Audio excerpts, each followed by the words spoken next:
A woman found herself standing alone in an open field, expressing a sense of isolation. Just then, a mysterious voice prompted her to explain her current situation in 3 lines. The woman explained that she was summoned to another world together with a beautiful joke. She was stuck with a trash skill that was seen as useless. She was in exile, and that was why she was there. However, the woman was a bit confused, realizing that 3 sentences were too short to squeeze in too much. Still, she thought it would be hard to take in no matter how many details she gave. It all started when the woman was on her way home from an overnight camping trip where they fished for trout. There, she accidentally plunged down a giant hole that suddenly appeared under her feet. When she opened her eyes, she found herself in a large hall, where a group of cloaked individuals stared at her. With her was another girl who seemed to be a high schooler. Just then, one of the cloaked individuals announced, "Saint is summoning, Unyan Kanyan," evoking confusion in the girls. As all of this happened, the woman caught herself wondering what in the world was happening. There was a beautiful high schooler with her, and there was also an extremely handsome blonde, blue-eyed man. The man kneeled before the high schooler, swooning her with his gesture. Meanwhile, the woman spectated, her mouth gaping wide open as the scene unfolded. Just then, the man noticed the woman, and he stood up, looming over her. He suddenly burst in anger, furious that the woman had a trash skill of all things. She was nothing but garbage to him. The woman was dazed, unable to believe what she had just heard. Irritated, the man told the cloaked individuals to get rid of the middle-aged woman to an appropriate location. Without wasting a second, one of the cloaked individuals raised their palm toward the woman and muttered a chant. The man was unapologetic while the high schooler chuckled with malice. She really got roasted and deported in the same breath, and before the woman knew it, she found herself in the vast field. She was at a complete loss, but on the bright side, she was glad that her belongings were still in one piece. At that moment, she decided to reassess the present situation. The woman's name was Takanashi Rin, and she used to work as a caregiver. Now she was 30 and worked in a clinic for soft acupuncture and moxibustion.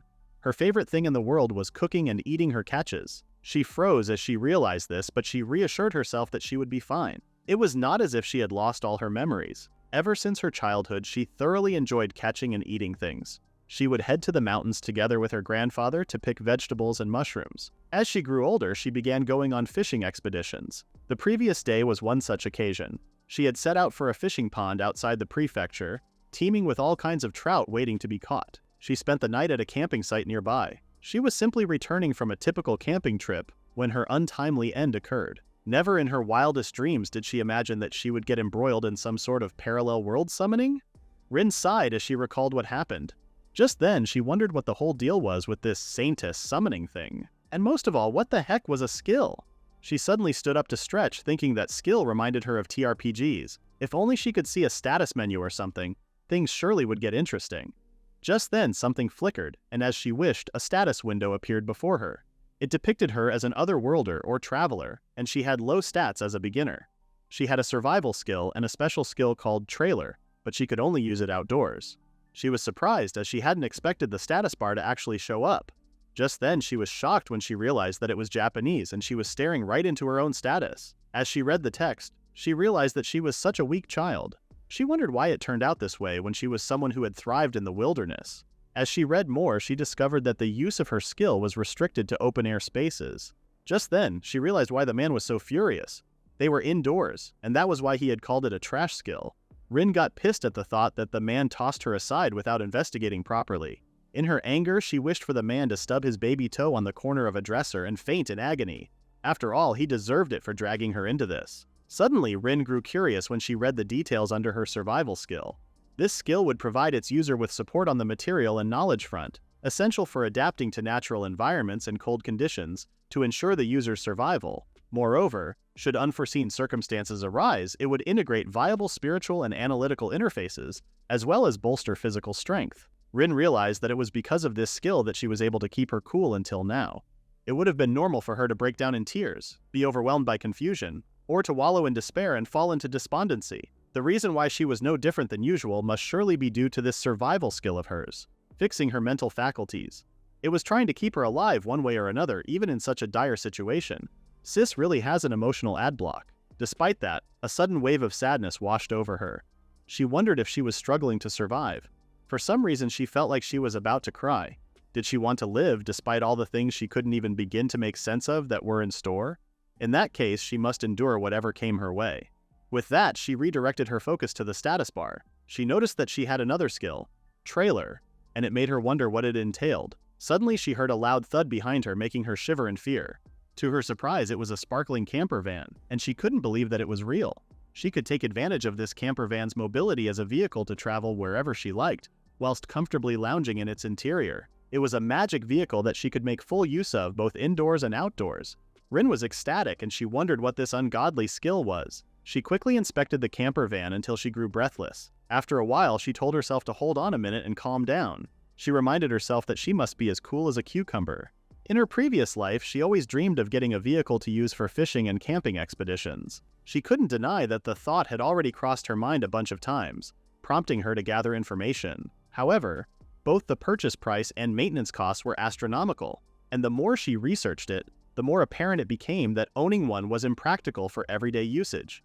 Even after she had reached the conclusion that she simply couldn't afford one, she would often allow her imagination to run wild, musing to herself the possibilities of owning a camper van. If the dream vehicle she had wanted since forever immediately fell from the sky like a bolt out of the blue, of course, she would be overjoyed. She didn't stand on ceremony and immediately dashed inside. However, before she could enter, she was dazed by the door handle, thinking to herself that she kinda liked the design. She quickly slid the door open, and what greeted her was beyond her wildest dreams. Everything was new and sparkling, rendering her speechless. As she let everything sink in, she realized that the camper van was way bigger on the inside. To make sure that she wasn't imagining things, she exited the van and entered again. And she did this over and over. She didn't get it, but she told herself not to think about it instead. Shrugging the thought aside, she decided to check out the driver's seat. As she inspected it, she noticed that it ran on an automatic transmission. She had an MT license, but she hadn't driven a manual car in ages, so she was pretty lucky. Suddenly, she noticed a user manual on the driver's seat. The manual thanked her for using the special skill trailer, and with that skill, she could summon a camper van to her coordinates at will, so long as she was outdoors. She was also told that the interior of a dungeon was considered to be outdoors. The body of the vehicle would take in energy substances called magic elements, found in the atmosphere, to fuel travel and vehicle equipment operations, so she could use it without worrying about running out of energy. The water from the faucet, one of the vehicle's accessories, was magic generated from the built-in magic circle. As for drainage, waste would be expelled out of the car as magic elements after it had been magically processed, so there was no need for cleaning up. The vehicle had a magic barrier function, and since it had the effect of concealing the vehicle from those whom the user had not granted approval, it would bar them from entering. The vehicle's form would be unrecognizable to everyone aside from the user and fellow passengers. In order to live comfortably inside, Rin was told to use space magic to expand the living space and improve the amenities. Finally, the manual told her to make herself at home and relax to her heart's content. Not her skill being literally glamping.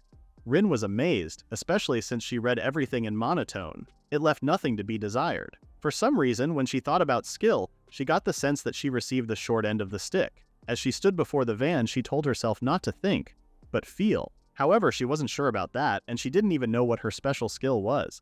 It was dismissed as a trash skill, and she had no idea what skill that high school girl was bestowed with. Despite that, she still thought that her skill was insanely awesome. As Rin opened the door, she realized that nothing was going to happen if she kept waffling around. So she planned to surrender herself to the curiosity of her age that was bubbling up inside her. She would set out on a whirlwind adventure and save her worries for later. And with that, Rin drove off with her new camper van. As she went on her way, she lowered the window to see the scenic view. All she saw was a vast field filled with wildflowers and grass. She smiled at this, thinking that this feeling while riding was the best. Just then, she told herself that she wanted to banish all thoughts about the van's specs from her mind. There was a lot of storage space, and it was incredible. She never thought that a fishing rod, tackle box, and camping gear would all fit into a teensy amount of space. She wasn't sure if it was a fourth dimension or a different one, but space magic sure was amazing. It even came equipped with a car navigation system which analyzed the surrounding terrain. This feature was super helpful. Moreover, a key wasn't needed. Since she was a skill user, she linked to the trailer by virtue of her status, so she could start the engine even without a key. If she stepped outside a certain radius from the vehicle, it would automatically lock up. Conversely, should she approach it, it would unlock itself. The thought of it excited her, and she wondered what was with this godlike function. Later on, the van informed Rin that she had arrived at her destination. Consequently, the navigation service came to an end. Although Rin had drinking water on hand, she still liked to secure water while she engaged in outdoor activities. Before her was the Riel Lake, and its water was deemed safe for consumption. It was a small lake in the east of Riesfeld, and groundwater flowed in from the nearby mountains, gushing forth from all over. Since it was situated far away from human habitation, an abundance of fauna and flora of various kinds could be sighted there. Just then, Rin recalled that it was explained in the survival skill that it would provide the user with support on the material and knowledge front, essential for adapting to natural environments and social conditions. This made her wonder if it would make some adjustments even without any prior knowledge on her part. To think that it would go that far only proved that the survival system was truly splendid. Just then, something splashed in the water, capturing Rin's attention. A milk trout known to be very tasty suddenly emerged from the water. This large trout was a magical creature that inhabited Riel Lake. At this time of the year they prepared for breeding, and they had a habit of eating up bait. As their name would imply, milk trout were pure white and served as a great source of nutrients and fatty acids. Being a magical creature, it could be eaten raw without fear of parasites. Rin's eyes sparkled as she saw the trout. She was beyond happy that she could go fishing for trout in this world, and it wasn't even stock trout but a wild one. She stuttered for a moment, unable to scream that she was in fishing heaven. She couldn't take it anymore, as she was way too happy and overjoyed to think. Without wasting time, she grabbed her fishing gear and put on some sunglasses. She quickly stood by the lake, her fishing rod at the ready. The water was flowing irregularly over by the rock, so she wondered if she should use top water or some kind of shallow water bait. She had fishing lures that looked like small fish, and she wondered if a minnow would do the trick. However, she didn't have the skills for that, so she decided to start with the crankbait first. With that, she cast the rod to propel the fishing line, and to her surprise, she actually nailed it. Not long after, she felt the trout tugging on the bait, yet she told herself to take a firm grip and calm down. She reeled it in, unable to believe that it was fairly huge. She reminded herself not to panic or freak out because she knew that once it was tired, it would naturally come to her. When that moment came, she jerked the trout as hard as she could, and lo and behold, there it was with all its glory. Rin raised the trout in the air as if it were a trophy, and she announced that she had caught it. She couldn't believe the size of it, and she wondered how many centimeters it was. It was surely heavy, and she guessed it exceeded 80 centimeters. This wasn't the size of catch she could haul in with budget fishing gear cobbled together from a cheap, off-brand fishing rod. It was even a marked-down fishing line for fishing stock trout. Suddenly, a note appeared for Rin, informing her that what she had was an otherworld tackle set, comprising a fishing rod, fishing line, and a fishing reel manufactured in a parallel world. It boasted great strength and could securely reel up prey without breaking or snapping. Rin couldn't believe it, as she thought it was a clearance sale rod not even worth 2,000 yen. She raised the rod in the air, recalling how it was her precious fishing line, an economical one that she got at a bargain, and yet, it had become ever so magnificent. After that, Rin sat on the ground, clearly tired from all that intense fishing. Who could have imagined that being summoned from another world would be that exhausting?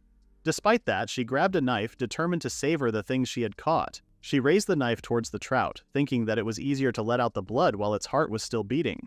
She cut the trout, feeling rather sorry for it as it twitched. It was crucial that she immediately remove the blood for maximum tastiness. That was what she believed. Originally, it seemed like it would be better to destroy the spinal cord, but the taste would still be different just by doing a thorough job of draining its blood. Since she had been blessed with its life, she decided to indulge in good food. After cleaning the trout, Rin went on to fish for just a little while longer. She soon gathered a lot of fish, and she grinned at the sight of them all. Sis out here hoarding fish like it's Pokemon. She was very amazed by Riel Lake, and she wondered if all the milk trout in it were of this size. Just then, a trout swam close to her, making her want to catch it along with everything else. However, she was stuck in a dilemma. She didn't want to release any of them even if she caught more and more. If she caught any more fish of this size, there would be leftovers, which simply wouldn't do. Rin's head ached at her crisis. It vexed her, and she was in a pickle. Suddenly, she snapped back into reality when she noticed a person lying close by. The person had black nails and a horn. It was a man, drenched and unconscious. Rin was relieved that it was a human and not one of those monsters that were common in fantasy stories. However, as the man grunted, Rin noticed his horns, making her wonder if he truly was human. Rin stuttered, realizing that the person before her must be an ogre. She wasn't wearing tiger-striped pants, though. She approached the ogre slowly, and when she finally got close, she realized that at a glance he looked like the ogres that appeared in folklore picture books. Yet he was not particularly scary, probably due to him not having an intimidating appearance like how ogres were depicted. In fact, despite being a bit grim, his looks were quite aesthetically pleasing. Frankly speaking, Rin thought that he was a handsome man. Suddenly the ogre gained consciousness, slowly blinking his eyes as he adjusted to his surroundings. Rin, who was now looking from a distance, was relieved that the ogre was still alive. For now she thought it was fine if she moved a bit closer. She kneeled beside the ogre, asking him if everything was okay and if he was conscious. She asked if he could move, but the ogre only let out a grunt. Rin was convinced that the ogre was either not fully conscious or couldn't move his body too well. The ogre's pupils were bright ruby in color, akin to fresh blood. Rin thought they looked somewhat scary, like candy-coated strawberries. Just then, she told the ogre that it seemed like he couldn't move yet.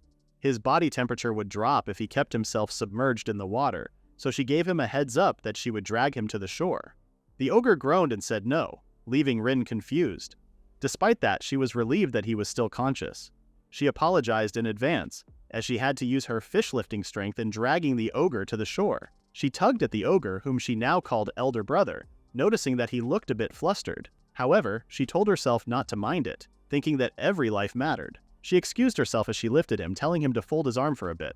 She apologized if it was painful, then she used all her strength to pull him out of the water. The ogre groaned in pain, which made Rin worried. She knew that this place was full of gravel and pebbles, and even with the ogre's clothes, it must be painful to be pulled over like that. Still, this really couldn't be helped. She alone couldn't carry such a well-built person on her shoulders or arms. She was extremely sorry. If it were a grandma with a smaller build than her, she could have picked her up and moved her with ease. At that moment, Rin thought that no one should look down upon a former caregiver and current clinician practicing acupuncture and moxibustion. Not only acupuncture and moxibustion, but somehow or the other, she also had a nursing license. Saying all that aloud motivated Rin to bring the ogre safely to the shore. Loki feels like she's padding her resume mid-scene. She gasped and wheezed as she kneeled close to the ogre. Just then, she noticed that the ogre was staring at her, so she smiled.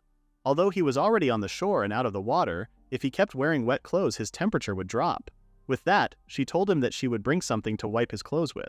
The ogre, who was now sitting up, merely muttered a few words. Just then, he snapped his fingers, and within a few seconds he was all nice and fluffy with his clothes dry.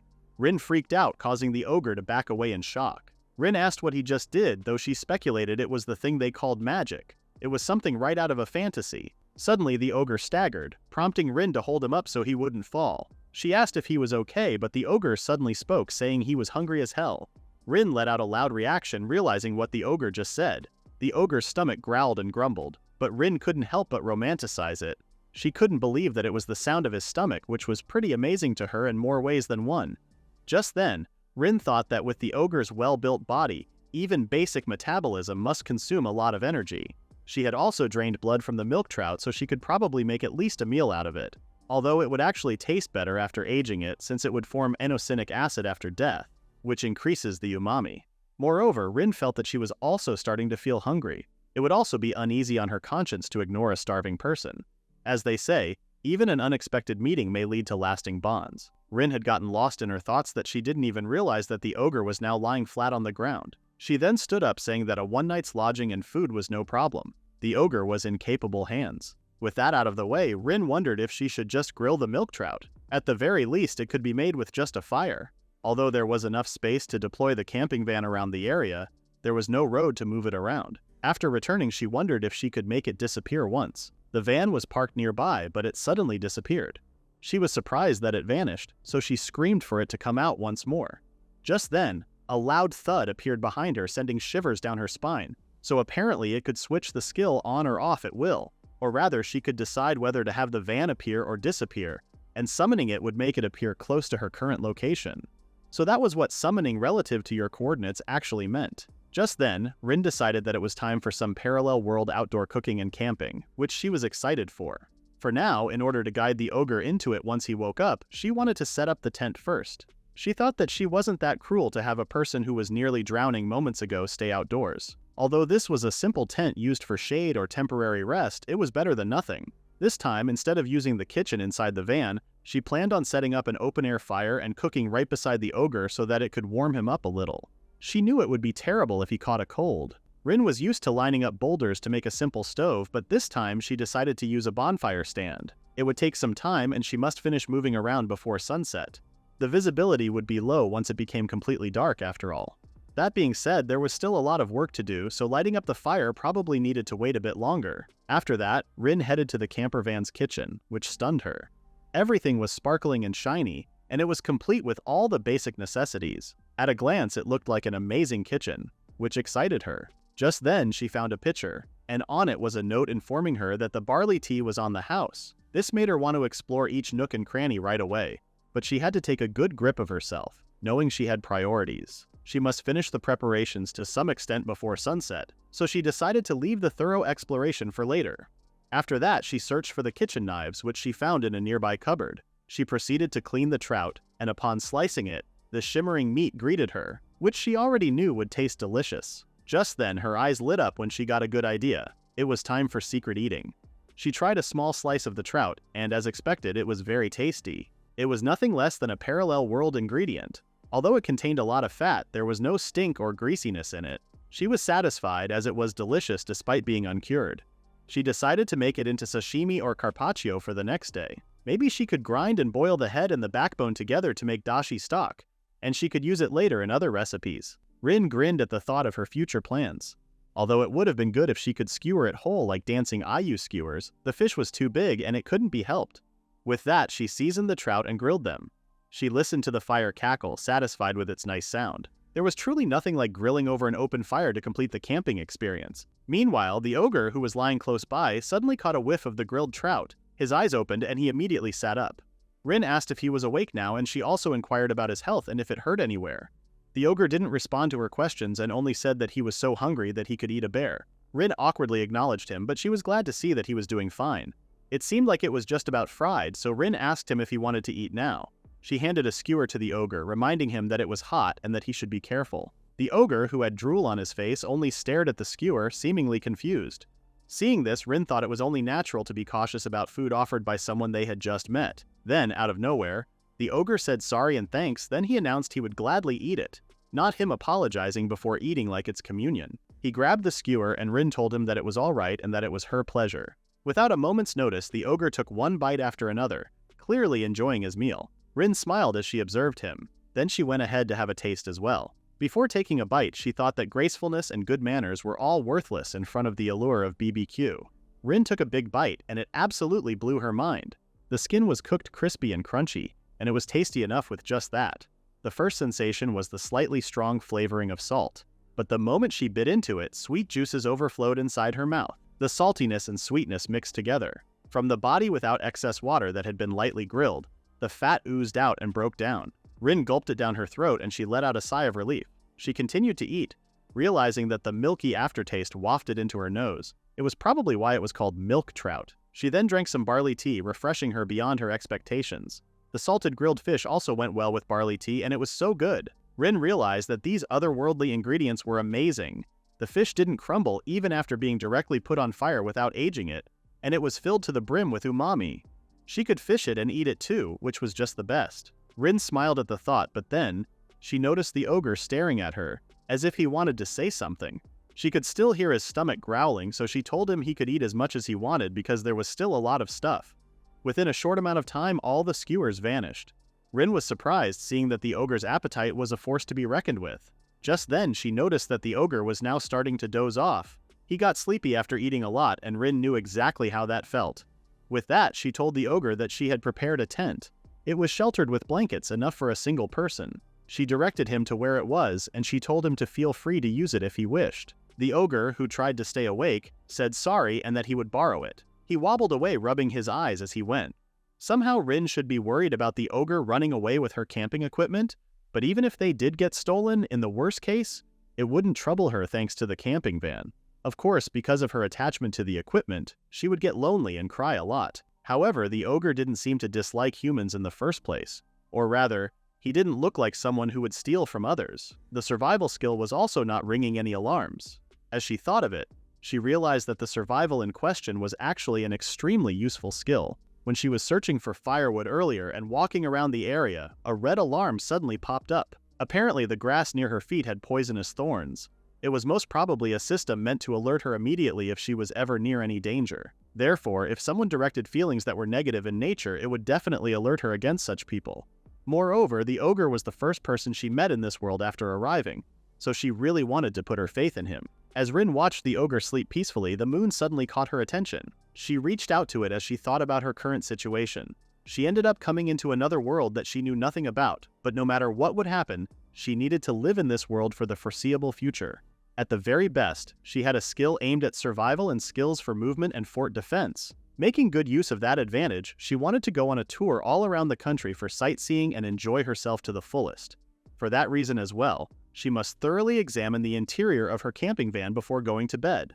Finally, it was time for the main event. Rin was very excited to check out what was inside the fridge. To her surprise, the fridge's interior was unimaginably vast, contrary to its apparent size. Seeing that, it was pretty much a given.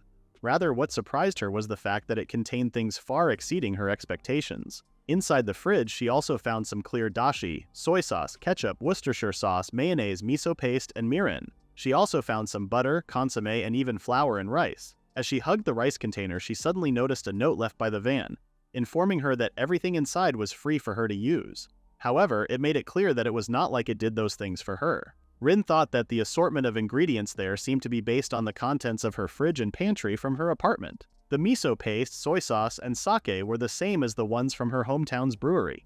The butter was similar to the souvenir her dad sent her from his trip to the northern country, and the mayo was also quite similar to the premium brand she once bought to spoil herself. As she rummaged through the fridge some more, she finally found bottles filled with her special handmade spice mix. She had no idea how the logic behind it worked, but she was very thankful for it. Bro, she just unlocked Costco Premium Plan. Her life in an entirely different world had begun, so familiar flavors from back home would definitely be a huge help in keeping her motivated. Plus, as long as staples like rice and flour were available, food wouldn't be an issue. After that, Rin went through the manual for the appliances. As she read the information about the rice cooker and the oven range, her eyes lit up in excitement. Not only did the diamond coating on the pot increase efficiency, but it also cooked the rice soft and fluffy. It said that this was one of those larger types that could hold around 4 liters of rice. On top of that, the oven range also doubled as a grill and as a food steamer. It was such a high-class oven that it had a warming and defrosting functionality, perfect for frying meat. Also, it could be used for non-fried recipes too. Overwhelmed with joy, Rin exclaimed that everything was amazing. It also had cooking utensils and tableware.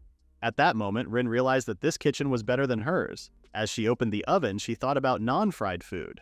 They were technically called fried food that wasn't fried in oil, which could help with weight management.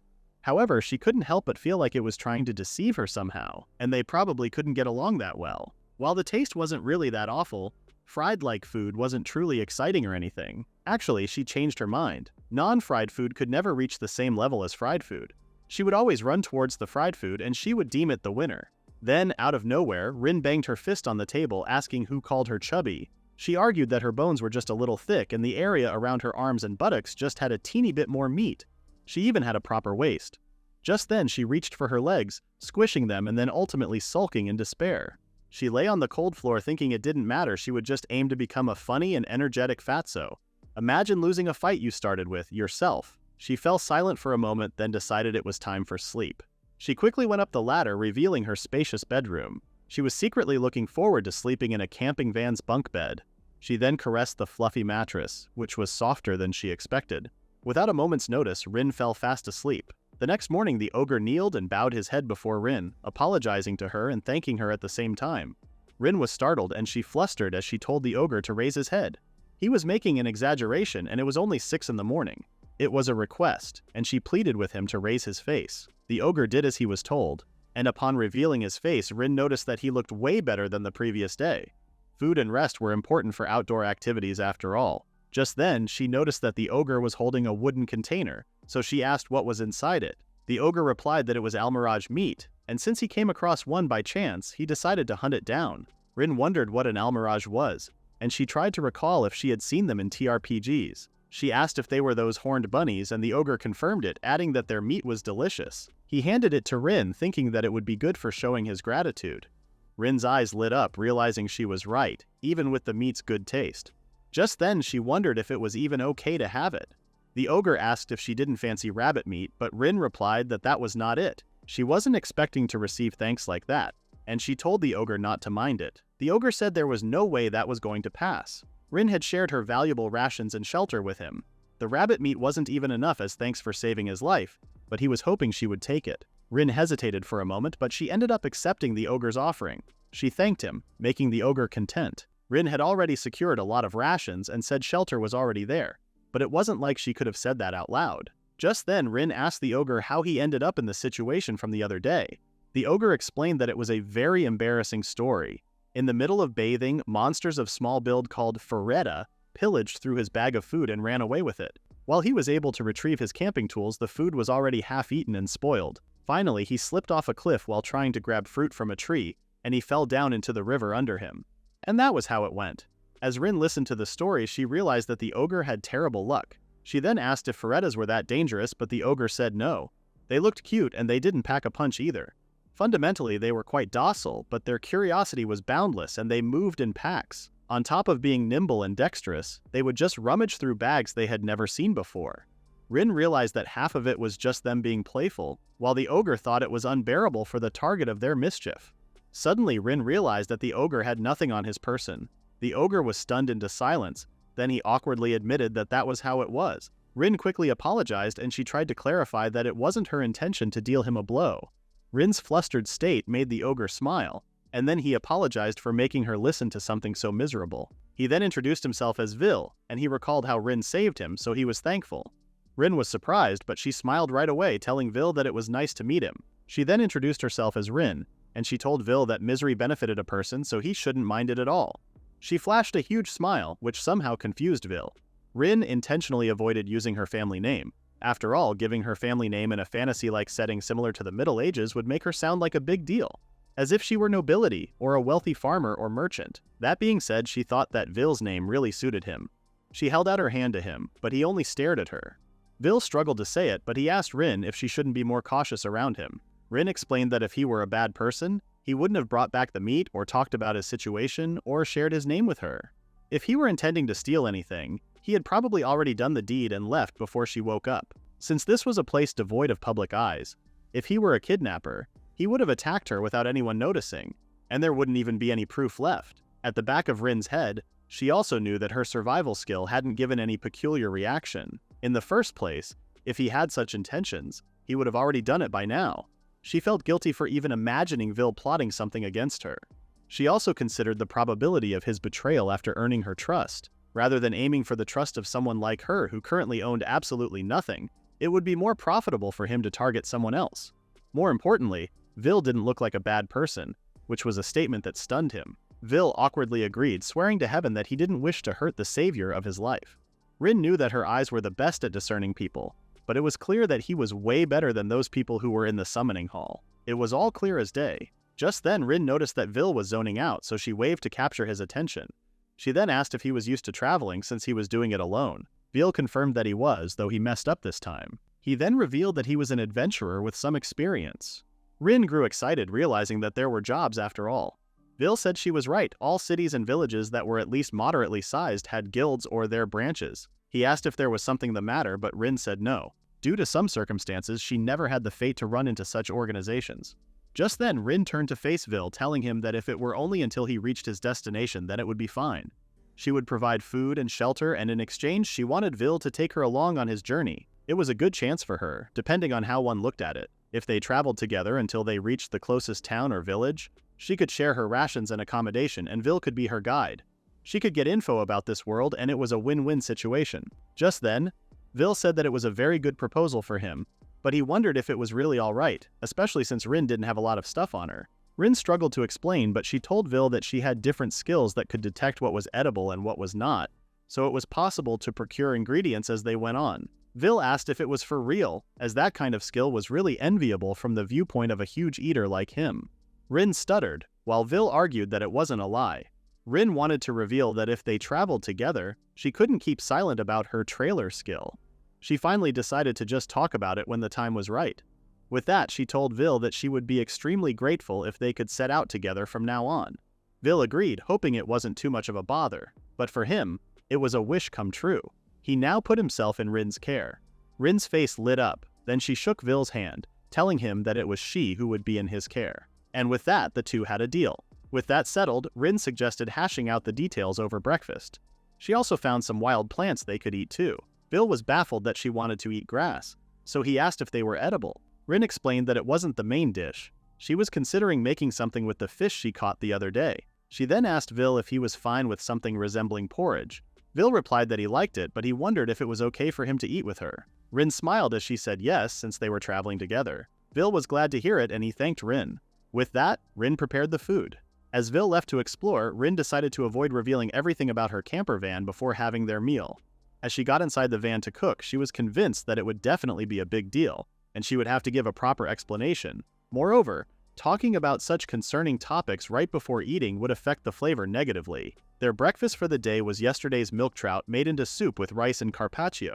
She wanted to steam it in foil. She wanted to make carpaccio instead of sashimi, and hopefully adding olive oil would keep them full for a longer period of time. She had also buried the fish bones and internal organs in a hole under the ground, praying that they would find their way back to nature. After seasoning the descaled and deboned milk trout with salt and pepper, she wrapped them in aluminum foil and let them steam. Then she placed the frying pan on the wire mesh and sautéed rice in olive oil. Usually putting in chopped garlic or ginger at this stage would add to the flavor, but unfortunately she couldn't find anything inside the refrigerator. Although there was ginger powder in the spice box, it really wasn't as good as using raw ginger. Unbeknownst to Rin, Vil was observing her as she cooked. Shortly after, Rin lightly mixed some salt and pepper into the rice once it had turned transparent.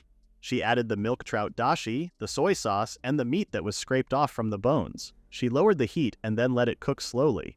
Mixing the ingredients too much would make it sticky, so she maintained a light touch while mixing. This would also help avoid getting the food burnt. Since she wanted the steam to escape, she decided it was better not to cover the frying pan. In the meantime, she took the milk trout that had been aging since the previous day, and she cut them into thin slices. After that, she added the wild grass named Norsley, which they picked up earlier. She dressed it uniformly with salt, pepper, and olive oil, and with that, the carpaccio was done.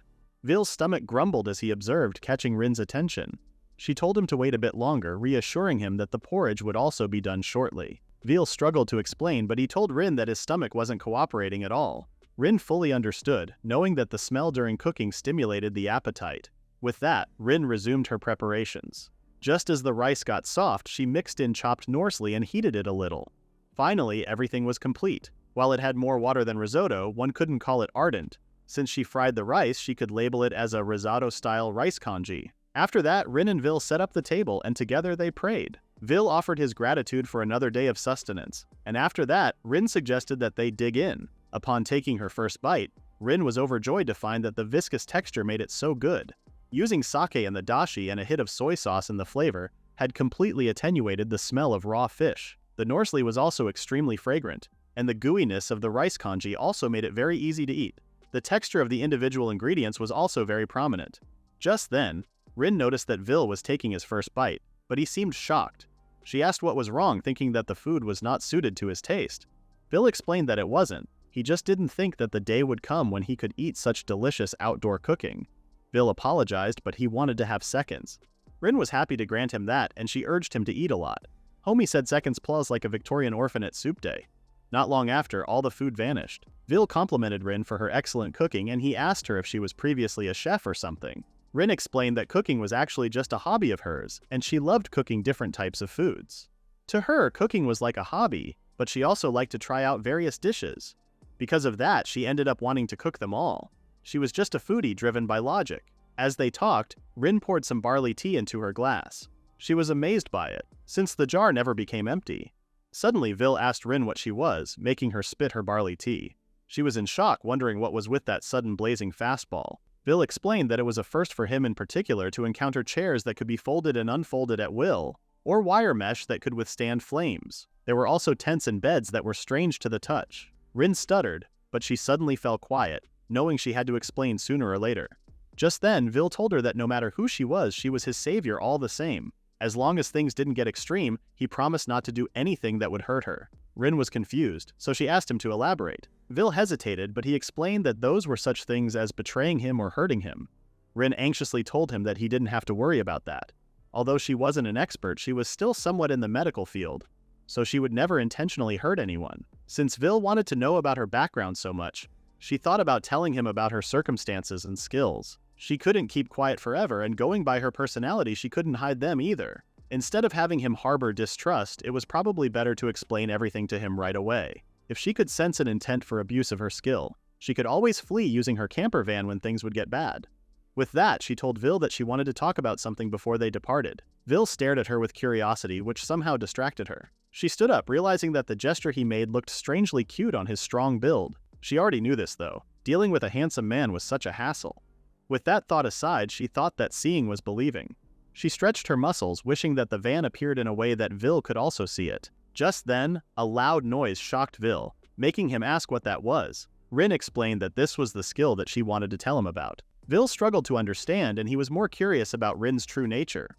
Rin was just a former caregiver who was currently a clinician practicing acupuncture and moxibustion, but she had already expected Vil to become wary. Of course, she would have reacted the same way in the face of such a bizarre thing. She wasn't really sure where to start, but she told Vil to listen to her story. She explained to him the concept of saintess summoning and how she arrived in this world during a ritual for summoning a saintess. She wasn't actually from this world. This somehow made sense to Vil as he recalled it appearing in songs sung by minstrels and folklores. According to folklore from his childhood, there were once women summoned from a separate world who purified monsters from this world and led them to peace. Apparently, they were called saintesses. Rin was curious, seeing that they were still using the word apparently. Just then, Rin explained that one woman was summoned together with her during the ritual, but she was thrown away as useless garbage. Vil was shocked because if Rin was useless, he would have been dead by now. Rin thought that they probably weren't looking for the qualities she possessed. She vaguely remembered them saying they wanted her out of their sight as soon as possible. Vil thought that summoning her just because they wanted to, then callously teleporting her to such a remote location, was something that terrible people would do. Rin teared up at the thought that from Vil's perspective she was treated brutally. She agreed with him, calling those people inhuman. Thankfully, her impression wasn't the wrong one here. After that, Rin continued her story, explaining that after she was thrown away, she activated her skill, which could be activated outdoors. It was possible to store and bring out a considerable amount of stuff in it. Vil understood, but he couldn't help but think about how Rin was slandered as useless. He was pretty sure they couldn't see her skill because she was inside a building during the ritual. Although she probably couldn't contribute much in battle, she would be super useful in mobilizing the military. Rin thought this was possible, but only for small units. She wasn't so sure about large-scale operations. Vil begged to differ. If she had a container of this much storage capacity that could be summoned at will relative to the user's coordinates, then it should be possible for her to ride a horse and transport lots of food, medical supplies, as well as weapons and armor. It was an ability with which she could maintain the front line alone. Bro really looked at Rin and thought, potential weapon of mass destruction. Rin thought the concept was scary. Apparently she could preserve the warfront by herself. If those shrewd people found out about it, they might just force her into battles by... That was literally a death by overwork flag, an utter destruction flag. She wouldn't want that. Or rather, maybe Vil didn't understand that the camper van was also an automobile. He was calling it a container, but she also understood why he would think that, as it was definitely inconceivable to imagine this lump of steel moving around. Just then, Vil asked Rin about what she planned on doing from now on. She explained that for now, since she had shelter and food out of the 3 basic necessities, she wanted to travel around and enjoy the world. Vil asked if she didn't feel like becoming a legend of war, and Rin anxiously said no. She was not that much of a goody two-shoes to work for those heinous people who called her over at their own convenience and then threw her aside just like that. She absolutely refused. Vil realized she was right, as he also didn't want other people to ring out his savior. Hearing him say such things stunned Rin into silence. Just then, Vil recalled what Rin said about enjoying the world and wanting to enjoy it. However, to enter towns she needed to have currency and identification papers. She was shocked, realizing that she hadn't thought the specifics through. She didn't even have any of this world's currency in the first place. Her previous vocation was moxibustion, so she didn't have any idea if she could find those tools, and God knows what the procedures were for opening a business. She could do a little bit of massaging, but again, she needed to know how to open a business. She probably couldn't collect and sell food using the survival skill, and she didn't know if it was required to go through an intermediary, or if individual business was permitted, not to mention the rules for selling and buying things. Rin kneeled and wept on the ground, realizing that above all there was no way of protecting herself from dangerous creatures. She was now starting to think that she may have been checkmated. Just then, Vil noticed that she was troubled since she reacted that way. Rin admitted she was, and actually the situation was more dire than what she had imagined. In that case, Vil mentioned that if it was okay with her, she could party up with him and take charge of their food. She could also act as the party's porter. Rin asked if taking charge of the food meant being a chef, but Vil made it clear that he didn't want her to overexert herself making extravagant foods like a chef does. Rather, he didn't mind if she just created dishes that she normally liked to cook. In that case, Rin explained that her expertise was around the level of what they just had earlier. She believed that mostly anyone could make food of that level. Vil then explained to her that their party was composed of people who, for some godforsaken reason, always cultivated something unspeakable whenever they put on their aprons in the kitchen. Rin joked at this, asking if he said something. Vil shared that they had to challenge deep dungeons, battle savage monsters, and hunt for treasure chests. Even though they took the time to set up camp after tiring themselves out, what awaited them was raw meat burnt to cinders and soup that was either tongue-numbingly salty or thinner than hot water. These dudes fight dragons but lose to seasoning. Just then Vil kneeled before Rin, telling her that her fried fish was miraculously balanced between having just the right amount of salt and the perfect crispiness. Even her congee wasn't pure charcoal black at the bottom, nor was it rock hard from being undercooked. Rin asked what kind of congee he was even describing, as it seemed like he was speaking from experience. It sounded catastrophic, and Vil agreed. For them, every quest was catastrophe. He promised that he and his team would share rewards, and Rin would be free to do whatever she liked when they weren't on quests. Vil pleaded with Rin, asking her to save his party. Rin understood how easy it was to get worn out without good food, but was it really so bad that Vil would scream out his sorrow to the depths of the earth? Just then, Vil spoke, saying that although her face was saying, "It doesn't have to be me," all the people with any hint of a cooking ability had exclusive contracts with other parties already. So for them, meeting Rin had been a true stroke of luck. Meanwhile, Rin was shocked that he read her mind. Vil continued his sales talk, saying that being hired exclusively for parties was not such a bad deal. Rin could earn money and save some, and she could help them out at the same time. She would also get to sightsee different places while on quests. Rin's eyes sparkled as she heard that, as it was exactly what she wanted to do. When Vil put it that way, it did sound lucrative. Just then, Vil spoke again, saying that even if she were somehow able to enter a city, she would have to develop trust among people who had little to no idea about her situation, so that she could function well with them. He, on the other hand, already knew the details of her current situation, and he would definitely be easier for her to work with. He could also cover for her and perform as an intermediary between her and other people. Rin, who was dazed from his frantic monologue, merely said that it would be great. Vil continued, saying that he couldn't guarantee that their journey would be 100% safe, but their party had pretty capable people. They also had other women in the party, so it should put Rin at ease. Rin thought this was such a fervent invitation, but she had to consolidate the current situation a bit. While she did have skills beneficial to this world due to her origins, she had no knowledge about this world's cultural norms. It was crazy to assume that someone like her could live a decent life. She was in a world like this, where she could only rely on herself. She was truly grateful for Vil's proposal, and she considered saying yes. Just then Vil told her it was just a facade, which confused Rin. Vil explained that she was the savior who rescued him when he was literally starving to death, and because of that he wanted to somehow find a way to repay the kindness she had shown him. He wanted to show some personal goodwill towards her. Rin blushed at his voice, and she told him that he didn't have to go that far. "Girl, blink twice if you need HR." Rather, she felt indebted for his help. Just then, Vil grabbed her arm, telling her that he wouldn't let her go away.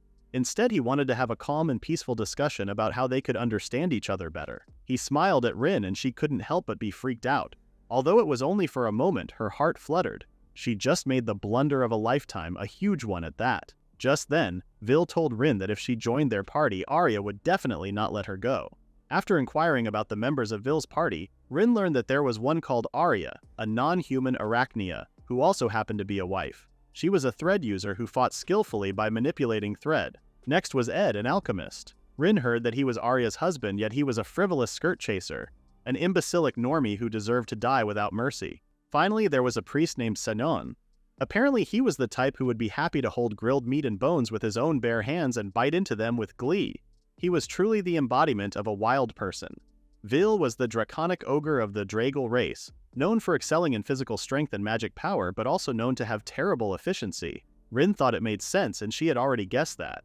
Vil believed that it was quite possible that he could have starved to death this time if it wasn't for Rin. Rin was relieved to know that she rescued him just in time, and she was glad that she made it. She was also excited to think that there were many non-human species. They had finally reached the fantasy genre. Vil had a lot of battle strength, but he could get hungry easily. She, on the other hand, had no battle strength but could at least search for food to make. So basically, this meant that she and Vil would do great as partners, and they could really work well together. Just then, Vil informed Rin that Arya was also a big eater, which shocked her. Actually, it wasn't just Arya. Ed and Senyon both had huge appetites too. Rin told Vil that she would try her best to feed them all, and she told him not to worry because she was used to making a lot of food. Suddenly, Rin asked Vil where they got their basic food ingredients. Vil explained that from their quest completion, they would get rewards from selling drop items. They would set aside some money for buying their ingredients, medicine, and daily necessities. What remained ended up equally divided among everyone as their individual profit. Rin understood that it seemed like the cost of joint goods was also dependent on the gross amount earned. Just then, Vil mentioned Rin's share of the rewards, and he asked if he could hand over 60% of the 5 equal parts. Rin tried to process the math, imagining how the system would look. After deducting necessary expenses from the quest money, the remainder would be split into 5 equal parts. From there, she would receive 60% of the total, but give back 10% to each of the other members, leaving everyone with a fair cut. Reflecting on it, Rin realized that she was on a probationary period. Since she would be leaving the entirety of the risk of battle to her party members and would instead need to be protected by them, everything made sense. This proposal indeed sounded pretty balanced. With that, Rin told Vil that she understood and that she was fine with it. If anything, she felt grateful to even be offered any share of the profits. Vil's gaze shifted for a moment, making Rin think that he felt apologetic. However, in her opinion, Vil had to be sensible in spending money, so he should cheer up. Rin knew that if the gross earnings didn't increase and yet the total number of heads rose, then each member's total profits would be reduced. Since her performance was an unknown variable, there was no guarantee that she would be helpful anyway. As she was hired by Vil's words alone, she was left wondering how well the other party members would accept her. She realized that would be a problem, so she sulked as she thought of it. She couldn't even say that she completely knew how to use her skills just yet. She started to overthink, wondering if it was really fine for someone like her to just join a party. Sensing that she was getting all gloomy, Vil asked Rin if she wanted to explore the area a little. If she practiced using her skill while they moved around, it might just give her more insight into its usage. As he helped her up, he asked if it was okay. Still, he thought that Rin's skill was very useful in its own way. But no matter how strong a skill could be, it was definitely not omnipotent. That was why, for her own satisfaction, she must eke out every last bit of usefulness out of it until she would be able to completely gauge its exact limitations. However, Rin had already come to realize that, while survival could be an excellent skill, it could literally only help her survive. It wouldn't be as easy as saying that she would definitely be alive with survival's help. Even if survival could warn her about those dangerous enemies, a weak, non-athletic amoeba like her couldn't manage to run away safely. She might be able to shake them off using the camper van, but what if she needed some specific kind of knowledge and wisdom to overcome a power struggle? What if she uncovered some giant conspiracy? Without common sense or knowledge about current affairs in this world, it was unlikely that one could escape freely. She couldn't even conveniently summon the camper van anywhere she wanted. No matter how excellent survival was, the responsibility of using its information and knowledge to make a final decision lay upon her. No matter how convenient a skill was, it would still be useless if its user wasn't good enough to properly utilize it. Not her admitting the skill is cracked, but she's the bug that makes it useless. Improving her skills was going to be a necessity. No matter which world one was in, they must strive to improve themselves. Also, this could be a real chance for her to know more about herself and about her unique skill, right there and now.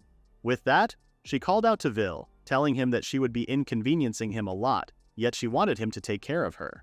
She bowed before Vil, and he also told her that he would be in her care too. With that, they agreed to leave once their preparations were completed. After cleaning up, Rin placed a water flask in her fanny pack. Now it was time for them to step into a brand new fantasy world. Just then, Vil placed a mantle on her shoulders, telling her that it was made out of leather from a rock deer hide. It might feel a bit stuffy, but it would add an extra layer of defense. He insisted that she put it on just in case.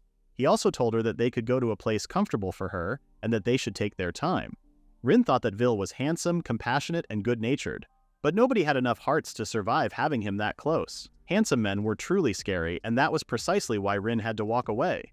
She was even too dazed to hear Vil telling her that she was headed the wrong way and that her mantle was slipping off. Later on, they finally arrived at a scenic part of the woods. Rin was so enamored by nature that she had to recite a haiku from her heart. She breathed in and out, enjoying the delicious air. Meanwhile, Vil was confused why she would even call air delicious, as she couldn't breathe it into her stomach. With that, Rin realized that Vil might be hungry again, and he admitted to it, saying that his tummy felt a bit peckish. Bro's personality is just being angry. Rin was surprised, but she guessed that he would really get hungry if he woke up early. Because of that, Rin decided that it would be good if she prepared snacks that could last a full day. Just then, she noticed something nearby, and she pointed at it, saying that it was their food. Vil asked what happened, and Rin explained that there was something growing nearby and it looked like fruit. She kept pointing, telling Vil that it was a red and dark purple tree above them. Vil took a look and finally understood what Rin meant. She was pointing to a halberry, a type of berry consisting of tiny grains that collected together to form a fruit. When ripe, it would turn dark purple in color, and it had a delicious, sweet taste. The unripe version was acidic and unsuitable for consumption, but it could be processed into products such as jams. Its leaves could be dried and decocted into an herbal tea. Vil asked if it was edible, as there were many poisonous fruits out in the wild. Rin claimed that survival had given the verdict that it wasn't poisonous and was rather tasty. With that, Vil decided to go grab them. He leapt from the ground at immense speed, leaving Rin pleading for him to wait. However, Vil didn't stop and he kept on jumping. Rin stood there, amazed, thinking that Vil was super athletic. However, she couldn't let herself fall behind, so she stretched her muscles. In the past, she was an expert in climbing trees and riverside dunes, jumping over barns and sliding on handrails. She was a Spitfire who earned the label Wild attached to her name in childhood. As long as she used those instincts, climbing the cliff shouldn't pose any difficulty. Rin got into action, desperately trying to climb the cliff as hard as she could. She kept trying, yet she made very slow progress. As she wallowed in pity, Vil asked if she was okay. Rin only cried as she continued climbing, thinking to herself that she only needed to go a bit more. When she finally got to the top, she kneeled down in exhaustion, apologizing to Vil for all the trouble. In the end, Vil had to help her up the cliff. She felt like climbing cliffs used to be way easier, which only meant that she had gained weight, not her going from Tarzan to Tired-zan real quick. She frantically apologized to Vil as she may have been too heavy for him. She asked if his arms were okay and if he felt any pain anywhere. Vil, on the other hand, only asked what was up with her because his arm didn't hurt at all. Rin took a look at his arm, and as she judged the current situation, she observed that there didn't seem to be any pressure, pain, or fatigue. There were no signs of inflammation either. Just then, Vil told her that 1 or 2 of her wasn't a big deal for him, and she could even put on more weight. Rin was befuddled, knowing that if she got any heavier, she would become a snowman. She irritatingly said that she didn't know how to reply to his statement. Then she cursed Vil and his ripped muscles, pointing out that his muscle fibers were young and not swollen. She grabbed them, making Vil yelp in pain. Vil screamed that it hurt, and he worriedly asked what she was even doing. Based on his reaction, Rin realized that it had accumulated a lot of pain, and she guessed it was because of his work. She took the initiative to massage Vil's arm, surprising him. After that, she suggested setting up for the harvest. Vil stuttered as he agreed, and he couldn't help but notice how light his arms had become. As Rin kneeled down to begin harvesting, she noticed that a nearby area had been mowed or cut. As she looked closer, there was a lot of space between the trees, and the sunlight even hit the ground. Just then, Rin called out to Vil, asking if people periodically dropped by the area. Vil confirmed it, adding that the place was abundant in fauna. Merchants who used the highway nearby sometimes entered the woods to gather fruits and herbs. Every few months, the guild would dispatch adventurers and lumberjacks to maintain the outgrowth. Rin asked if adventurers were included, but Vil only shared that wild animals and monsters appeared, so the highway was kept safe with regular sweeps of the area. This made Rin a bit relieved. She recalled that in her previous world, one could hear news of people getting attacked by wild bears and boars in the mountains. After that, she decided to start picking fruits, which she planned to make snacks out of. After all, the forest's blessings were for everyone. However, in the middle of her work, she noticed Vil eating the fruit, and she warned him not to do that. Vil mentioned that she was also taking small bites for herself, and so Rin only smiled awkwardly, realizing that she had been found out. It was so hard to resist because even though they were picking them, they were so easy to nibble on while doing so. The thick juice oozed out the moment she popped it in her mouth. It also had an acidic aftertaste, and she could keep eating them endlessly. It felt very similar to the mulberries from her previous world. Just then, she noticed that Vil made a horrible facial expression, and she guessed he got a very sour one. Rin then asked Vil if he knew that the area around his lips was in a dire situation. He seemed clueless, so Rin took it upon herself to wipe him clean. Rin was shocked in the middle of doing it, mentally asking herself what she had done. She was too used to wiping patients' faces after their meals that her hands moved on their own. Still, the color wasn't fading from Vil's face, and she apologized for it. Vil quickly used his magic to clean himself up, and with a simple snap of his finger, he sparkled like a diamond. Rin was surprised that he became sparkly, and she asked what magic this was. Vil explained that it was one of the livelihood magic arts, and it was very convenient for adventurers who couldn't take regular baths or do their laundry while on missions. Rin thought it was unfitting for her age, but Vil couldn't blame her for being excited. Even their own bodies, which were starting to get drenched in sweat, could be as spotless as if they had just taken a shower. Rin exclaimed that it was amazing and that the magic was so awesome. She jumped around, still enamored by how fantastic it was. However, she quickly went back to work when she noticed Vil looking at her weirdly. At the end of the day, she was a human who didn't act as calm as her age. She was a lost cause who would never graduate from being a child, no matter how old she got. Not long after, she filled the bag with berries. She kept eating them without paying any heed. It just couldn't be helped that her fingers were all purple now. It was a small price to pay for being able to sample such delicacies. After that, she walked towards Vil, asking if they should pick more berries. Just then, Vil's gaze sharpened, and he locked Rin in a protective embrace. Rin was shocked, and as she tried to make sense of things, she saw a monster. a phantom owl that dwelled in mountainous regions, known to attack humans occasionally. Rin wasn't driven by any kind of survival strategy. Rather, her instincts told her to flee for her survival. As she experienced true fear for the first time, she trembled, unable to believe that she had been living on the brink of death all this time. She anxiously called out to Vil, telling him there was a monster. He told her that she needed to calm down, reassuring her that it didn't pose any danger to them. He gave her some pats on the shoulder, telling her he was right there and that there was nothing for her to be afraid of. Rin silently cried, mentally cursing at the situation. Though she had been struggling to keep her composure this whole time, she still broke down. She had to pull herself together, knowing this was the worst moment for her to panic. As the phantom owls threatened them, Rin told herself that she first had to get past being in peril. She couldn't just keep enjoying some mountain sightseeing tour while the others were fighting for their lives. With that, she opened her eyes wide, forcing herself to face her fears. To her surprise, some information about the phantom owls appeared. These bird-type monsters dwelled in the mountainous regions and they lived while shuffling between the ground and shrubs. Their meat was sweet and fragrant, owing to a light diet that consisted of fruits and nuts. Their eggs were also edible. Phantom owls were known to be aggressive in nature and they would sometimes attack humans. However, they were easy to handle unless in huge numbers. Rin was surprised that she could read all of this. Until moments ago, she could only read part of the explanation, but now it was completely legible. After a closer look, she did feel somewhat apprehensive, but on the bright side, it seemed much less formidable now. Just then, she noticed that the text said that these monsters were easy to handle. Rin thought that a complete amateur like her probably couldn't do much. It was times like those that she needed to remain calm and composed. She had some self-reflection to do. Just then, she apologized to Vil and she told him that she had calmed down now. Vil remained quiet, but then his grip tightened.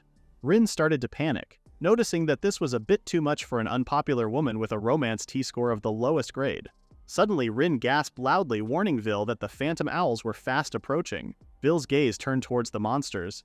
Then, without hesitation, he slashed them in half. As blood splattered, Rin was in awe at Vil's skills. The impending danger had vanished instantly. Rin fell to the ground without saying a word, but Vil understood, knowing that it was her first time seeing a monster and being attacked by one. It was scary, but he reassured her that everything was all right now. Rin looked up at Vil, uttering his name and breaking down in tears. She apologized for the inconvenience and she slightly got depressed over it. To make her feel better, Vil cleaned her up with his magic. Rin then looked at her bag, noticing that the only sacrifice was a few halberries at the bottom of the bag. Rin was stunned that she instinctively guarded the food even in a dire situation.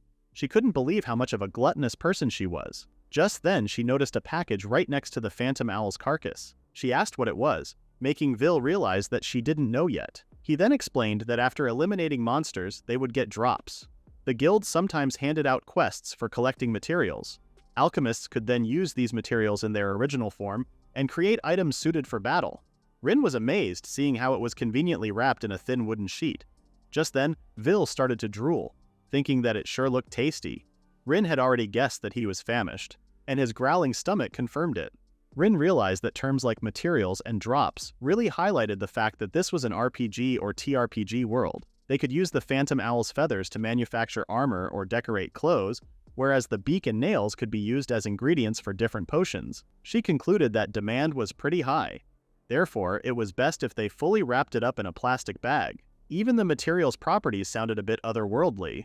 Just then, Rin noticed something peeking out of the bushes nearby. She checked it out and discovered some freshly laid eggs from phantom owls. Fresh ones may also be consumed raw. Although slightly small in size, they had a high nutritional value and a rich, dense flavor. Breaking their shells required a special technique due to their hardness. When Rin realized that they were freshly laid, it pained her to inform the eggs that their parents had already become a pack of meat. Therefore, she planned to consume the eggs as well. She would do her best to draw out the finest flavor from their meat. Sis really said her parents are nuggets, guess your next omelet edition. With that, she took the eggs to Vil, asking him to wash them with his magic. Vil acknowledged that the eggs were a great find, but he wondered why there was a need to wash them.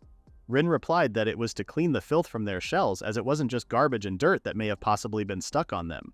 She asked if Vil knew what she meant, and she hinted that the eggs were freshly laid, so if he thought about it, birds excrete and lay eggs via the same hole. In a split second, Vil cleaned the eggs in Rin's hands as well, but just to be safe, she planned to wash them again later. Still, she thought they were way too fortunate to have found eggs. Her cooking repertoire had already expanded, and her stomach growled at the thought of it. Just then, Vil politely informed her that his stomach was growling louder. Rin guessed it was time to promptly use the eggs to make snacks. She wanted to make berry cookies which weren't familiar to Vil. She then explained to him that it was a type of baked confection, and she was going to make them using halberries, so they would probably turn out sweet and tasty. Vil drooled, saying that it sounded awesome. Rin had yet to taste any sweets after being dropped there. In a livelihood of constant nervousness, sweets really were indispensable. She was excited to create her first baked sweets made by using otherworldly ingredients, and she wondered how they would turn out. Just then, she summoned the camper van, and it promptly fell from the heavens. She informed Vil that she would set him up for boarding, which confused him. Suddenly, she asked him if he would believe her if she told him that he could enter that thing and move it. As expected, Vil only looked at her, confused. He was completely dumbfounded, which was new to Rin. Vil observed the camper van, skeptical that it could move. Meanwhile, Rin acknowledged that it was pretty unbelievable if she just said it out of nowhere. Vil asked if it worked using magic, but Rin only apologized because she didn't know how it worked in detail. Apparently, it absorbed that thing called magicules to move, but it was unclear whether the vehicle acted as a substitute for gasoline or directly used it for magical propulsion.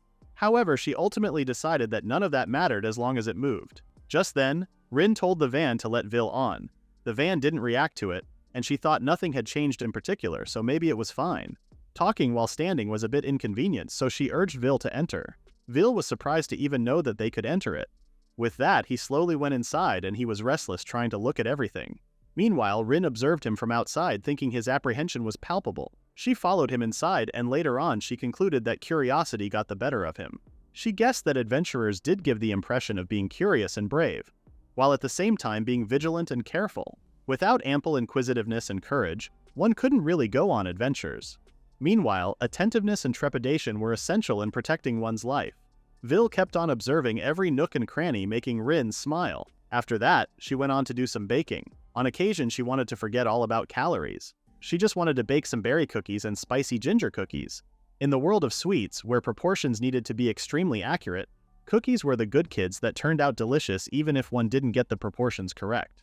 Since there was a digital weighing scale, she would happily put it to good use. Even if there wasn't one, a 2:1 ratio of flour, sugar, and butter would have done the job as well. And as she had the eggs with her, she would make some drop cookies.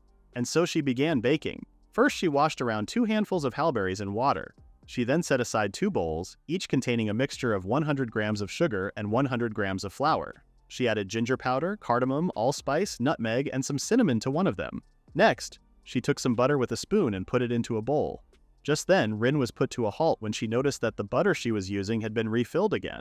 She found the self-refilling barley tea jar kinda strange too, but the rice bottle also filled itself up after she used around half of it for breakfast that day. This made her wonder what was up with all this, and she guessed that it was the boon of the mysterious particle called magicules as well. She thought about how convenient this camper van's kitchen was, and she wanted to shout that at the top of her lungs if only Vil wasn't there. She stopped herself from doing that and went back to work.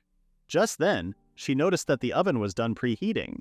She placed some butter inside the oven while it was preheating, which would make the end product somewhat softer in texture. She made sure that the butter didn't cool down and harden, but still, it was a useful technique. As she placed a bowl inside, she reminded herself to be careful about burning herself. After that, she kept mixing the butter with small amounts of sugar until it turned into a white creamy emulsion, all while letting air mix with it. She was pretty sure that if she did that step properly, she could get that perfect crunchy mixture. At least that was her conjecture. Just then, Vil observed her, noticing that she was using a pretty weird apparatus. He was amazed at Rin's proficiency with it. Rin explained that it was actually a very common tool from her previous world, and even he could do it that much if he got used to it. As Rin tapped the whisk, some batter splattered onto Vil's hand. She apologized for it, but Vil only licked it with his tongue. He noticed it was sweet, so Rin explained to him that it was butter and sugar. This made her ask if he hated sweets, but Vil said he didn't. Rin was relieved as butter and sugar were both calorie heavy, which made them filling. She changed her mind about it being filling, but at least they had some weight. Next, Rin cracked the eggs, and their shiny orange color excited her. Her eyes sparkled as they looked like the best eggs ever. Vil continued to observe while Rin made sure that her mixture didn't coagulate. As she was dividing them into halves using the spatula, she noticed that Vil was staring at her work with drool dripping from his mouth. Just then, she asked Vil to drain the moisture from the halberries, which he accomplished right away. Rin thought that Vil was looking pretty idle, so she guessed she would have to help him out. She believed that if someone's hands were unoccupied in the kitchen, then she would put them to work, even if they were her parents. That was the motto of the Takanashi household. In the meantime, she prepared the dough for the other type. She started by sifting the finer flour into the bowl and then mixed it all so that the flour would become less powdery. Suddenly, Vil informed her that he was done with the halberries. Rin now mixed the halberries as lightly as possible so that they wouldn't get crushed. And with that, the dough was complete and she put it straight into the oven. Rin and Vil waited right by the oven, watching over the cookies as they expanded. Vil, who had never seen it before, drooled as he observed. Rin thought it was really fun to watch sweets being baked. She remembered how she loved watching her mom bake her cookies and cakes in her childhood. After that, they waited for the cookies to finish baking and they waited patiently as if it was a quest. Not long after, Rin announced that she would be opening the oven now. As the oven's door creaked open, the toasty and glorious smell wafted in the air. It was the sweet and sour fragrance of the cooked berries. Despite the cookies being hot, Vil asked if it was alright to eat them. Rin told him that they should wait a little bit more, much to Vil's disappointment. He suddenly crashed out, wondering why Rin wanted him to wait when he was in the midst of the wafting, tantalizing aroma. He was literally looking directly at the source. He kneeled down in despair, panicking. He was ready to sell his soul to Satan for a Chips Ahoy speedrun. Rin stared at him for a while, then she yielded and said they could now eat. She handed the plate to Vil and he politely took one to taste. Upon eating it, Vil exclaimed that it was very good. Rin had some too, thinking that it was definitely hard to resist the temptation of eating a freshly baked cookie. She took a bite and she immediately noticed its fluffy texture. The eggs softened the inner texture, making it more fluffy. The edges were firmly baked and it felt like cookies. Instead of drying up her mouth, the fruity halberry juices accentuated the taste. Both the sweet and sour parts left a clear aftertaste, stimulating all the taste buds at once. Every time she took a bite, it tasted divine. And so, Rin and Vil were in their own worlds, relishing the crunchy cookies. Suddenly, Rin realized that she wanted coffee with it. The smell made her want to drink some coffee, but she wasn't sure if it existed in their world. Regardless, she was glad it turned out good. Although the disadvantage of this type was its use of raw halberries, and so they wouldn't last long. Just then, as she reached out to take another cookie, she was greeted by an empty plate. Vil had eaten them all, and he reasoned that it was just too delicious and that he couldn't stop eating. Because of that, Rin resolved to set aside some ginger spice cookies for herself the next time she would bake snacks. He just inhaled those cookies like Kirby on crack. As Rin baked a new batch of cookies, she asked Vil if he could tell her about this world. She wanted to know more about his side of things.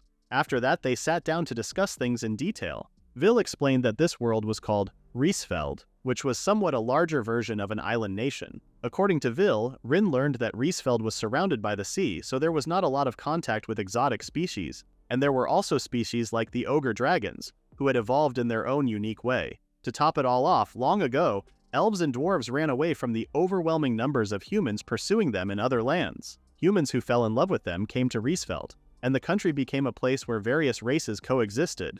In the past, it was an uninhabited land where monsters roamed. The first time Vil saw them, they treated him as if he were one of them. Gradually, the impression of non-human races changed. Now they trade with many countries. Rin was amazed to hear all of this, and she instinctively stared out the window to observe all its glory. She smiled back at Vil, telling him that she had it all memorized. Just then, Vil took out a map, demonstrating the town of Exiled. It was one of the largest cities on the continent, and it was home to many non-human species. It was known to be a port town by the sea where various races and products gathered. It was a city of trade. That was what Vil liked to call it. Adventurers gathered there too. More people meant more jobs and also more information. Rin nodded as he explained, thinking that she had learned a little more about this country thanks to him. She then thought about how Exiled was a port city with various goods for sale, which indicated that trade was bustling. Just then, she asked Vil if he knew where she could get any of those caffeine things. She described it as a drink made from red, bitter beans and leaves that have been roasted, crushed, and boiled. From what she was saying, Vil guessed that she was talking about coffee. He was sure there was a store that sold it, along with the incense tea. Rin's eyes lit up when he mentioned tea, but Vil warned her that it was a bit more expensive because it was from the south. However, Rin wasn't listening, as she was fixated on imported goods that had a fancy and refined look. With that, she decided to save up for her civilized diet. Until then, she would be looking for some halberry leaves or something. She would just have to settle for a blend of herbal teas made from wildflowers that grew around the area. Each one was unique, but if she mixed them together, the individuality would dissipate. Just then, she asked Vil about how long it would take to get to the town of Exiled from where they were. Vil explained that it would take about 3 days on foot, but it would be faster if they used a horse. Rin was surprised that it was going to take quite a bit of time, but then again, Vil mentioned that it was on foot. Assuming that one could move at 4 kilometers per h for 8 hours a day with breaks, she did the math and calculated that the distance was about 96 kilometers. With that, she excitedly told Vil that a camp vehicle could get them there in a little over 3 hours. Vil's jaw met the floor, unable to believe how quick it was. Rin came to Elage without any problems from the place she got sent flying to, even at a breezy pace. The road to the village was not paved, but it was well trodden. If it were a meadow with short grass, they could drive at the usual speed. If the road conditions improved, they might even get there sooner. Just then, the oven's timer went off, reminding her that she had just baked them some cookies. If they departed at that moment, they would arrive there while the sun was still bright. Rin quickly exited the van, so Vil called out to her asking where she was going. She replied that she was heading to the driver's seat because she couldn't drive from the cabin, which confused Vil. Meanwhile, Rin took one last look at the lake, breathing in the fresh air before saying she was finally ready. With that, Rin and Vil set off for Elage. As Vil sat in the passenger seat, the look of irritation was evident on his face. Bro looks ready to drop a Yelp review. Rin smiled at him awkwardly, then he complained about having to put the seatbelt on so tightly. If he kept on with it, he wouldn't be able to move fast enough if they got attacked by a monster or bandit. Rin understood his concern, but she thought it would conceal him from the enemy. Vil tried to argue, but Rin continued, saying that if Vil was scared of the monsters, he should be equally afraid of crashes, accidents, and whatnot. She heard it was a terrible shock. Besides, the camp vehicle had a magical warding effect, and she didn't think any monsters would come inside. Vil only made a humming sound, acknowledging her words. Rin was sure that Vil was worried, since this was a new experience for him. With that, she decided it was time to show off her golden license. Rin announced it was time for them to go, making Vil a tad bit anxious. He hoped they wouldn't run over any monsters, beasts, or something of the sort. In the middle of their journey, Vil was starstruck by the beautiful view. He was picturing a big throne, but the passenger seat was nothing compared to that. Rin only kept driving, asking if it was really that different. Vil had never felt a cushion that good before, but the shaking was terrible. The carriage itself made him think that his ass would split in 4 just riding it. He didn't suppose there was any suspension or anything. Rin was not sure if she would ever get the chance to ride a horse-drawn carriage, but that story made her afraid to ride one. As she kept driving, Vil kept on exploring every corner close to him. She remarked that they were going very fast. They were already on the main road. Vil agreed, mentioning that this was the road that connected Kingsland to the rest of the country. Rin noticed that the main road was like a bypass. The road's condition was probably related to its importance. She would say that Elage was in a strategic location, which made sense because it was a trading center. Later on, Rin noticed that more carriages were approaching. Vil noticed too, and he told Rin that it was a sign that they were getting closer to Elage. As Rin kept driving, she started to wonder if this was a bit dangerous. There weren't too many yet, so she could avoid them. However, if there were more of them, they would be stuck in the middle of nowhere. If the camp vehicle was visible to others, they would avoid it, but they couldn't see it. It wouldn't be surprising if that horse-drawn carriage changed course and ran into them. Or maybe a traveler could suddenly jump in front of them. Accident or no accident, Rin didn't want to go on a brutal trip like that. She didn't need more stress in her life. Just then, Vil called out to her, telling her that he had a suggestion. He thought it might be better to get off shortly before they reached Elage, and they could just walk from there. Rin agreed, as she didn't know if they were going to have an accident. People not being able to see the vehicle was also a problem. Vil said it was too risky to expose the vehicle in public, so they just had to make do with what they could. Rin guessed they would just have to get out of the car to enter the town. If people suddenly saw them coming out of an empty space, there would be a commotion. But even if it became visible, that would also be a problem. She could only see a future where there would be a fuss about what it was, who did it, and what the specs were. Just then, she spotted the side of the road where they could drive along. It wasn't paved, yet she set her sights on it. She told Vil to hold on tight, prompting him to ask what she meant. Just then, she twisted the steering wheel as hard as she could, hoping it was okay to go that way. I guess Vil's seatbelt came in handy. Rin and Vil had finally arrived at the port town of Elage. Rin stood before the entrance, amazed by its incredibly high walls. Vil asked if she was okay, as her mouth was wide open. She didn't respond, so Vil took it upon himself to shut her mouth. Rin's jaw dropped so hard it got its own side quest. Rin thought it was just like the fortress cities she had seen in video games and cartoons. Everything in front of her was a huge wall, and it was just like a fantasy. Just then, Vil told her to pay attention, urging her to get moving. Rin asked where they were going, and Vil replied that they should go to the place where they were staying, which wasn't too far. Rin said it was fine if he wanted to go, but she wondered what was going on and what the process was for getting in. Vil replied that they had just finished that, and he urged her to get out of the bustling place. As Rin followed Vil, she realized that the procedure was over while she was looking at the walls. Usually, in a nation like that, one would have to show an ID. If you didn't have an ID, you would have to pay to get a temporary one or something like that. You could also go through a status check at the gate to get an ID. Just then, Vil stopped walking and looked at Rin with a serious expression. He took her hand, telling her that he would show her around town later. For now, they should go to their destination first. If he let Rin walk around town by herself, she wouldn't get there anytime soon. Rin told him to go, and she apologized for causing him trouble. Vil explained that he didn't find her annoying at all. She had been gazing off in the distance for quite some time now, so he thought she might have lost it. Rin explained that it was just that she had never seen anything like it, and it was so rare. Rin apologized to Vil if he felt bothered by it. It was just that she kept getting distracted by all the unusual things she was seeing. There were canals and waterways that flowed into the harbor, and the beautiful streets overflowed with an exotic atmosphere. Other than that, most of the people they passed looked like elves or dwarves. Some had ears and tails, while some had scales. She didn't mean to be rude, but she just couldn't get enough of it. She was so excited to see each and every one of them. This was a whole different world, and it was the town of El Lage. Later on, they finally arrived at the house that Vil's party was renting, which looked like a castle. Rin was amazed by its size, and even more so that it was where adventurers hung out. Vil shared that it used to be a rich man's house, but the owner died a strange death, so they had it for rent. Hearing that, Rin wondered if it was called an accidental death. Just then, Vil opened the door and loudly announced that he had returned. Ed and Arya looked at him uninterestingly, while Senyon remarked that Vil had arrived early. Vil then replied that coming much earlier was more important than his estimated dates. Ed whined, hoping to spend more time with Arya, while Arya asked where her souvenirs were. Vil apologized and said he forgot, but he now had a replacement. He then pulled Rin beside him, informing everyone that they wanted someone like her, a baggage handler who could cook. Everyone was stunned, unable to believe the news. Vil shared with everyone that he had been offered a meal, and it was delicious. Vil explained that he brought Rin because he was desperate. Everyone quickly gathered around Rin, making her anxious. Ed thought there was no way, and he couldn't believe that she would actually come. Meanwhile, the rest of the group started crying tears of joy. Rin, on the other hand, could feel her eyes burning from all the stares she was getting. She thought it was crazy, and she hoped they would stop looking at her. She couldn't stand being in a space with all those handsome men and beautiful women. She was starting to feel nervous, and she prayed for them to stop looking at her. Sis walked into a thirst trap cult and didn't get the memo. Just then, Arya held her hands, and she was shocked at how soft they were. She also noticed that her hands were cold, and she wondered if she was sensitive to such temperatures. Arya looked at her longingly, asking her if it was true that she could cook. Arya had a voluptuous figure and a captivating presence, making her the boin boin and bane bane type of alluring lady. They really said her pronouns are boin bane.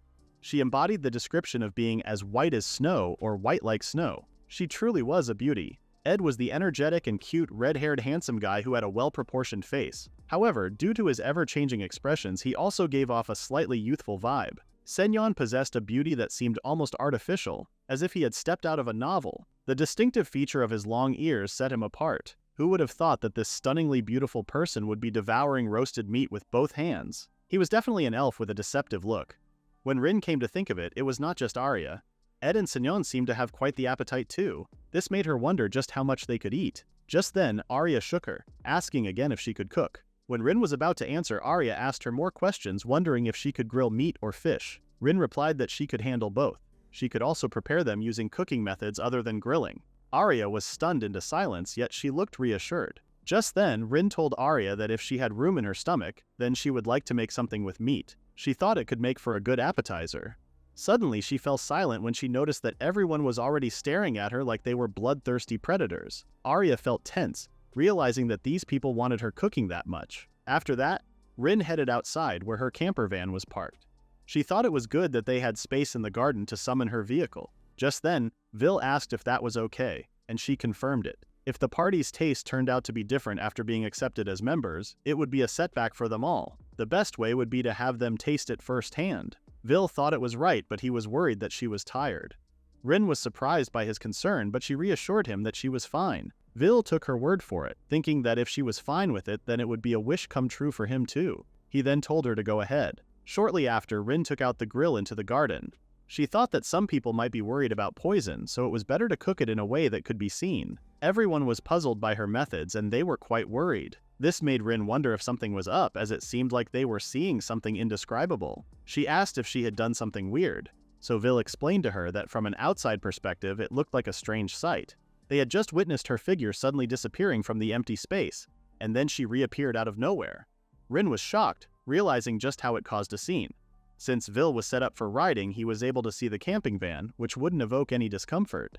However, if someone who didn't know about it saw it, it would look unusual. When Vil explained to them that it only appeared that way due to Rin's skill, they seemed to understand it to some extent. Hearing that, Rin apologized for the trouble. Vil told her not to worry about it, so Rin thanked him, adding that she might consider the location more carefully in the future. She reassured herself that it was okay to make mistakes and that she should just be more careful next time. Rin quickly reminded herself to switch her mindset. She then called out to Vil asking if they had some firewood. He replied that there should be some lying around in the kitchen, then he volunteered to bring it. Shortly after, he returned with a few bundles of firewood and Rin thanked him for it. As Vil prepared it for Rin, he asked what she was going to make. Rin thought of making grilled meat with Phantom Owl's meat, which somehow shocked Vil. Everyone was excited as well, screaming grilled meat. Since it had a sweet and savory taste, Rin thought it would go well with alcohol. First, she prepared the fire. She stacked the thin firewood, considering the airflow on the pit. Then she used a tissue roll as a makeshift fire starter and ignited it. She used the remaining ember in the fire as an extinguishing pot to nurture the flames.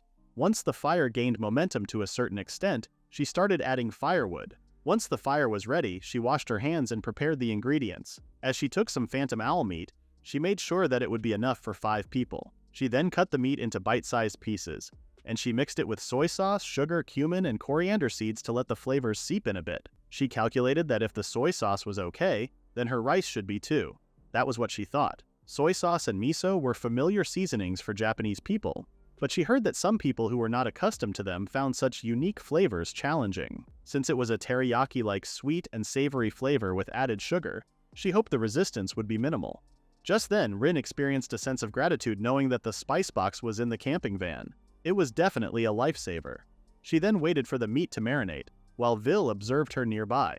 Later on, she began making the skewers, thinking that 5 pieces were enough for everyone. The Phantom Owl meat was marinated and seasoned, then she skewered them on barbecue sticks. Once the fire had settled down to some extent, she started grilling. The sizzling fat dripped onto the flames, crackling and bursting. The enticing aroma of soy sauce being seared filled the air, making Vil drool. Arya suddenly approached, complimenting Rin for her amazing work.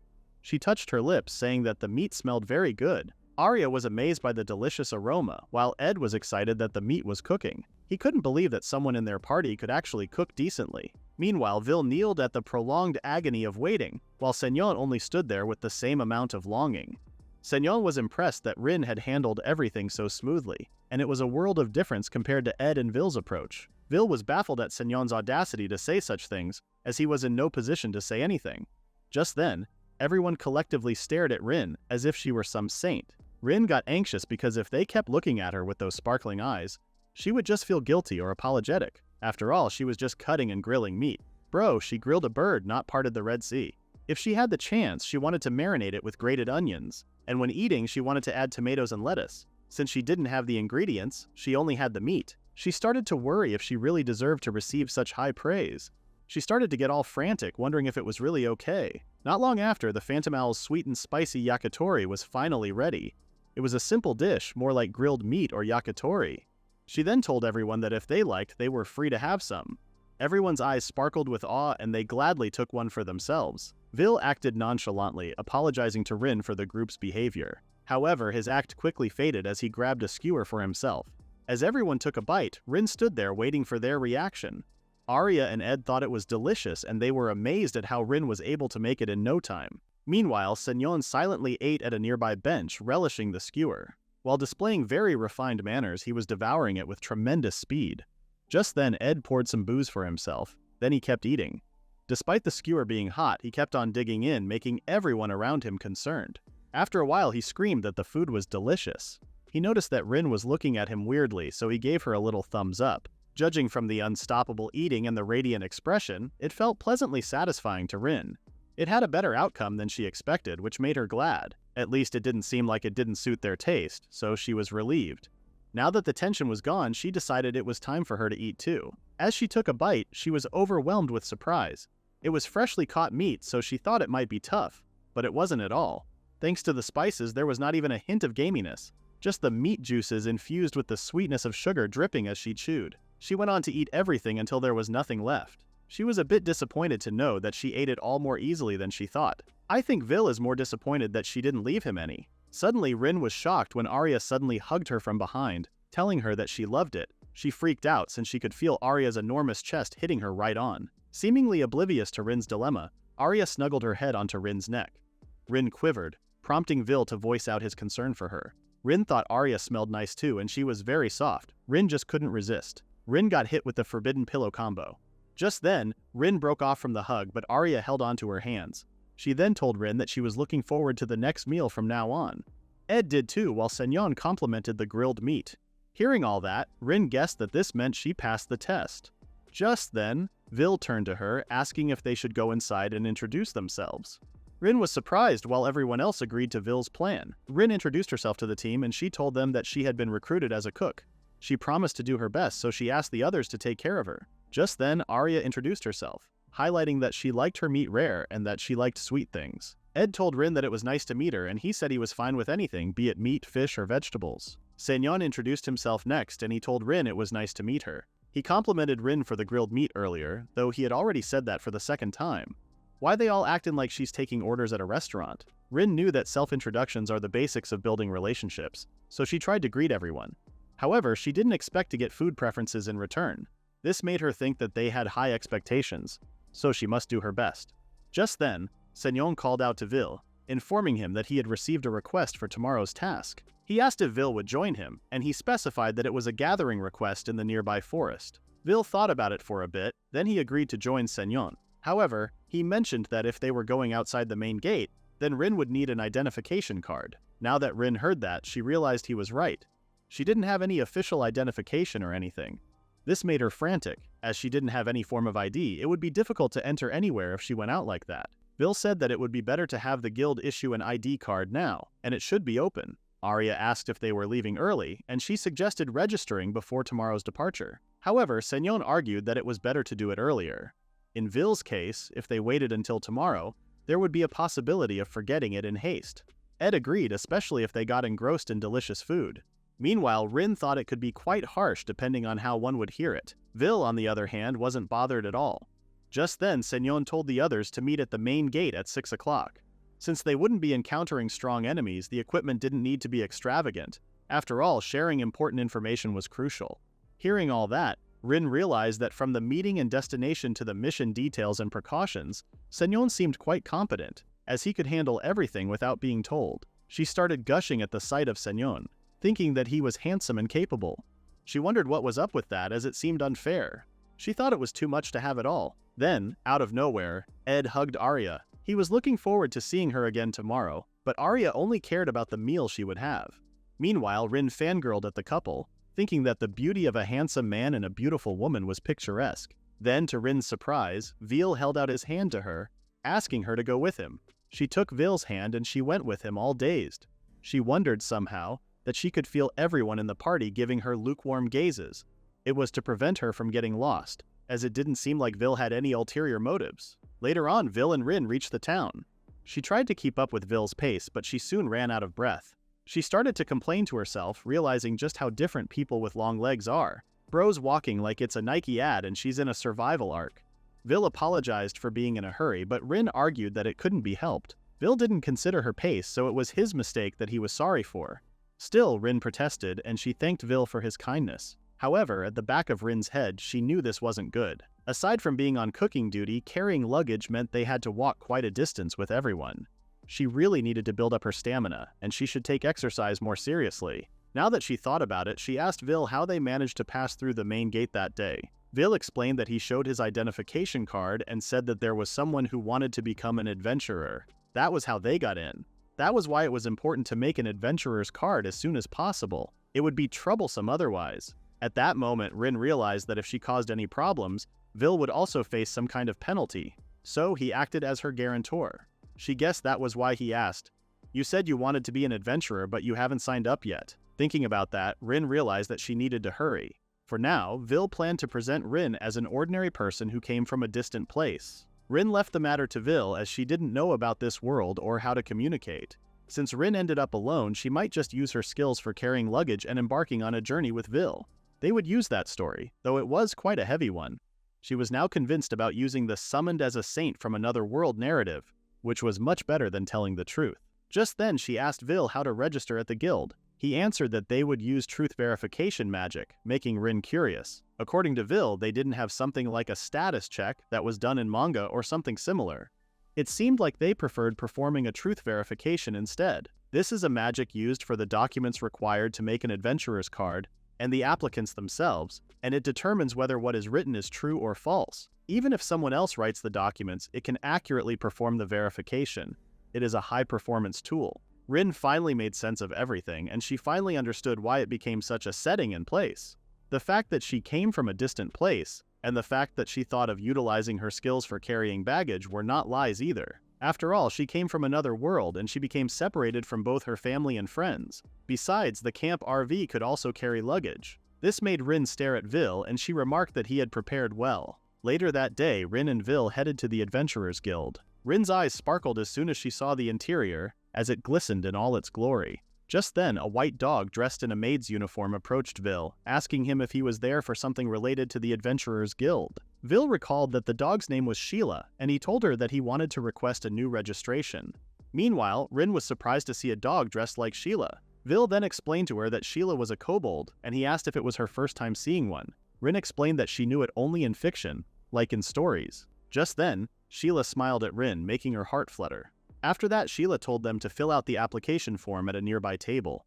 However, Rin didn't understand the characters on it, so she thought it was best to ask Vil for help. To Rin's shock, she realized she could read its content and she could even write it. Even though it was a series of characters she had never seen before, she understood the meaning. It should be written in Japanese, but there were mysterious strings of characters written. At that moment, Rin realized that it was amazingly scary. Bro, she just unlocked Duolingo on nightmare mode. Suddenly, Sheila approached, asking Rin if she had finished filling out the form. She then took a stool to help her reach the table, and she reviewed Rin's application. After a while, she said that there were no omissions on the form, so she would take it. She then led Rin to another area, directing her to place her hand on top of the application form. It was now time to perform the verification. Sheila cast some sort of spell which made Rin feel giddy because Sheila was too cute. Sensing that she may be a bit stunned, Vil reminded her not to let go of her hand. Just then, the application form glowed and a slight gush of wind blew over her. After that, Sheila announced that the truth verification was finished. Since there were no lies, she would register Rin as a baggage carrier. She was glad to help a newcomer again after a while, and since Vil and the others were good people, she really hoped Rin would do her best. Rin promised to do so, and she thanked Sheila. Later that day, Rin finally received her adventurer card. She was amazed to see a thin metal plate with her name and simple status. In her case, she was a baggage carrier, and the name of the guild she registered with was written on the card. She could still read it and write it, but before that, she didn't know the characters. She realized that she might have to check her sanity after such an extraordinary experience. However, she won't do that. Just then, she noticed that there was a piece of paper stuck behind her card. She then recalled that Sheila had told her to consult the guild for anything she needed. Rin was touched, as Sheila was such an excellent receptionist who took good care of newcomers. Then to Rin's surprise, Vil informed her that Sheila had been working at the guild for 20 years as a veteran. Kobolds don't change appearances much, and they tend to look a bit childish due to their race. Hearing all that, Rin thought that this world was truly filled with surprises. Suddenly, Vil's stomach growled and he looked at Rin awkwardly. Now that Rin thought about it, besides the skewers they had as a snack substitute, they hadn't eaten anything else. She smiled at Vil, guessing that his stomach was empty. Just then, Vil held her hand, inviting her to eat something while they were in town. He asked her to come with him for a bit, but Rin told him to wait because she didn't have any money. However, Vil told her to consider it a gesture of gratitude for treating him to the feast earlier. On top of that, as the one who cooks, it was better for her to know the taste of dishes made by others. That was just his personal opinion. But if they were eating out, the Wildcat Inn was pretty good. After a while, they finally reached the establishment, and Rin was surprised by how big it was. Vil explained that it was a dining hall, tavern, and inn combined. That was its closest description, and even people other than adventurers often used it. Upon entering the restaurant, Rin's eyes sparkled with glee. Later on, Rin and Vil decided to take a seat. Vil suggested going with the day's recommendation, but he made sure to ask Rin if there was anything she disliked or couldn't eat. Rin confidently said that she didn't have any preferences, so she was okay with most things. Vil was glad to hear that, but then he told Rin that in the business of adventuring, there were times when one had to eat anything to survive. Rin understood, and she could imagine it to some extent. Suddenly, Vil called the waitress. As the waitress walked to them, Vil asked Rin about the drinks that she liked.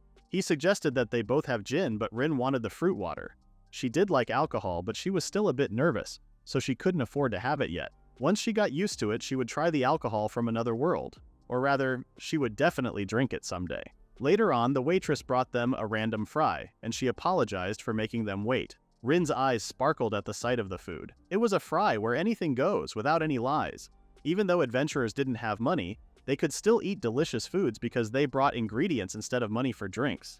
The tavern could get cheap ingredients, and other customers could eat delicious and affordable food to their heart's content. It was truly a win-win situation. Just then, Rin called out to Vil, telling him that if he really was concerned about the money, she could just cover it for that day. He could then deduct it from tomorrow's reward for the quest. Now, she could eat without worries. She then told Vil to help himself to whatever he liked while it was still hot. Rin chose the curse shrimp, which was like a shrimp and some deep-fried red turnips. She and Vil ate them with the Wildcat Inn's special sauce, a juice from a fruit similar to lemon. It also had some grated rock salt sprinkled on top. Having her first otherworldly dish become her favorite fried dish would be a good start. It was her first time trying cuisine from this world, and she was about to dig in. Her eyes gleamed upon tasting the dish. She loved biting into the fox-colored crust, and it had a slightly rare, plump flesh oozing with shrimp broth. The fragrant aroma of the shrimp wafted through her nose. Though the food was still hot, she took another bite, remarking that fried food was so delicious. The red turnip also had its own sweetness. The outside was crispy, while the inside was tender with the perfect balance of heat. The crispy and crunchy texture was delightful to Rin.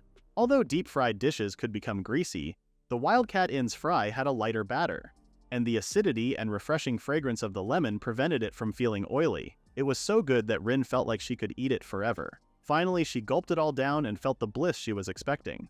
Next was the ultimate bliss, drinking the cold peach fruit water. This was truly what to live for, as it made her feel like she could forget all the worries of that world. Just then, Vil informed Rin that her room for sleeping and staying was vacant, but it lacked bedding.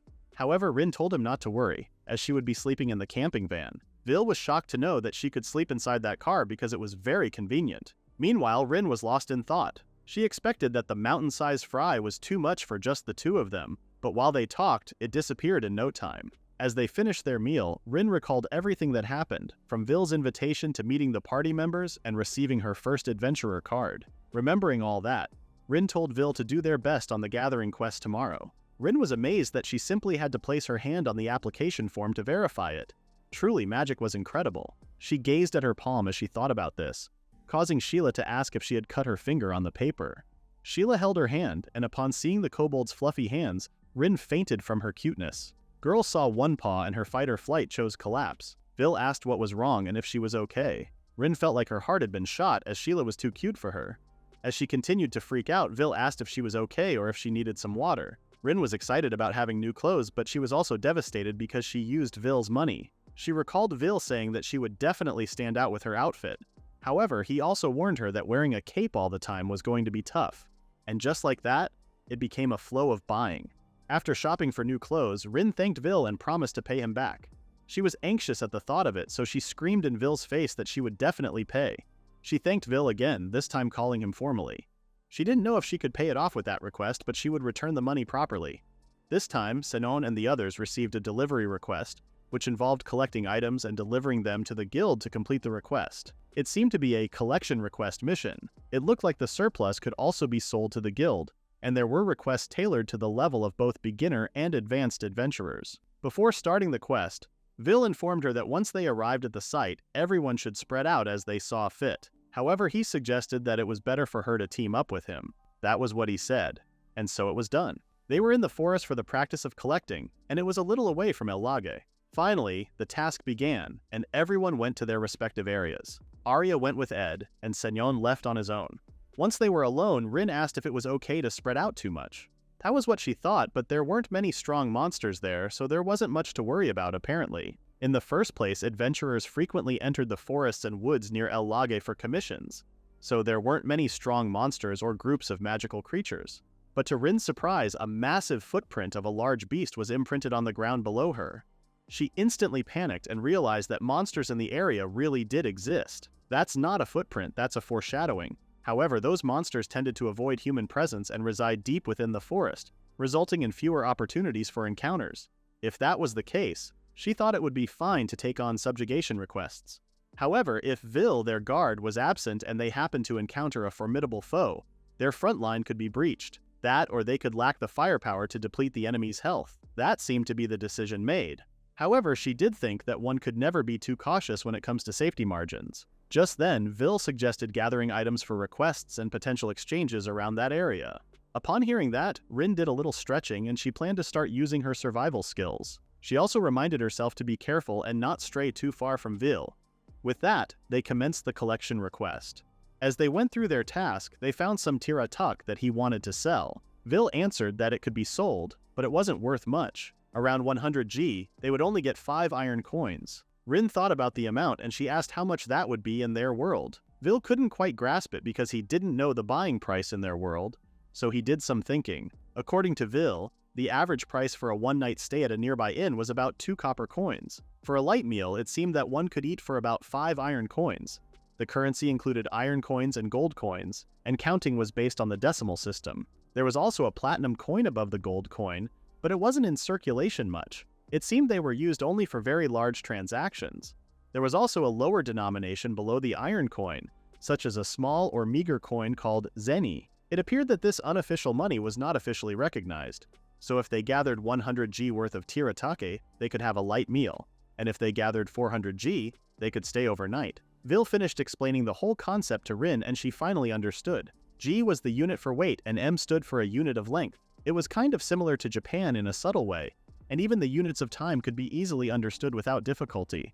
Just then, Vil told Rin that searching for the desired ruby fungus mushrooms would also bring in some extra money if they had leftovers. Rin stuttered and asked if that was so different. Vil explained that if they collected 400 G, they could not only stay overnight, but they could also have a luxurious meal. Rin was stunned upon hearing it and she immediately ran to search for some ruby fungus. Worried, Vil told her not to go too far.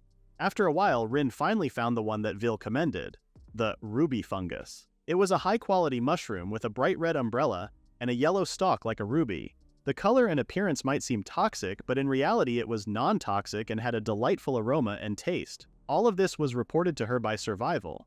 Tiratake looked delicious enough, but it had a plain appearance and mild flavor.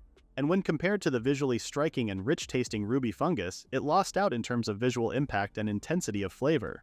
Just then, Rin spotted another patch of tiratake mushrooms, and she decided to enjoy the low-profit tiratake for herself. She went on and collected a bag full, wondering if there were more.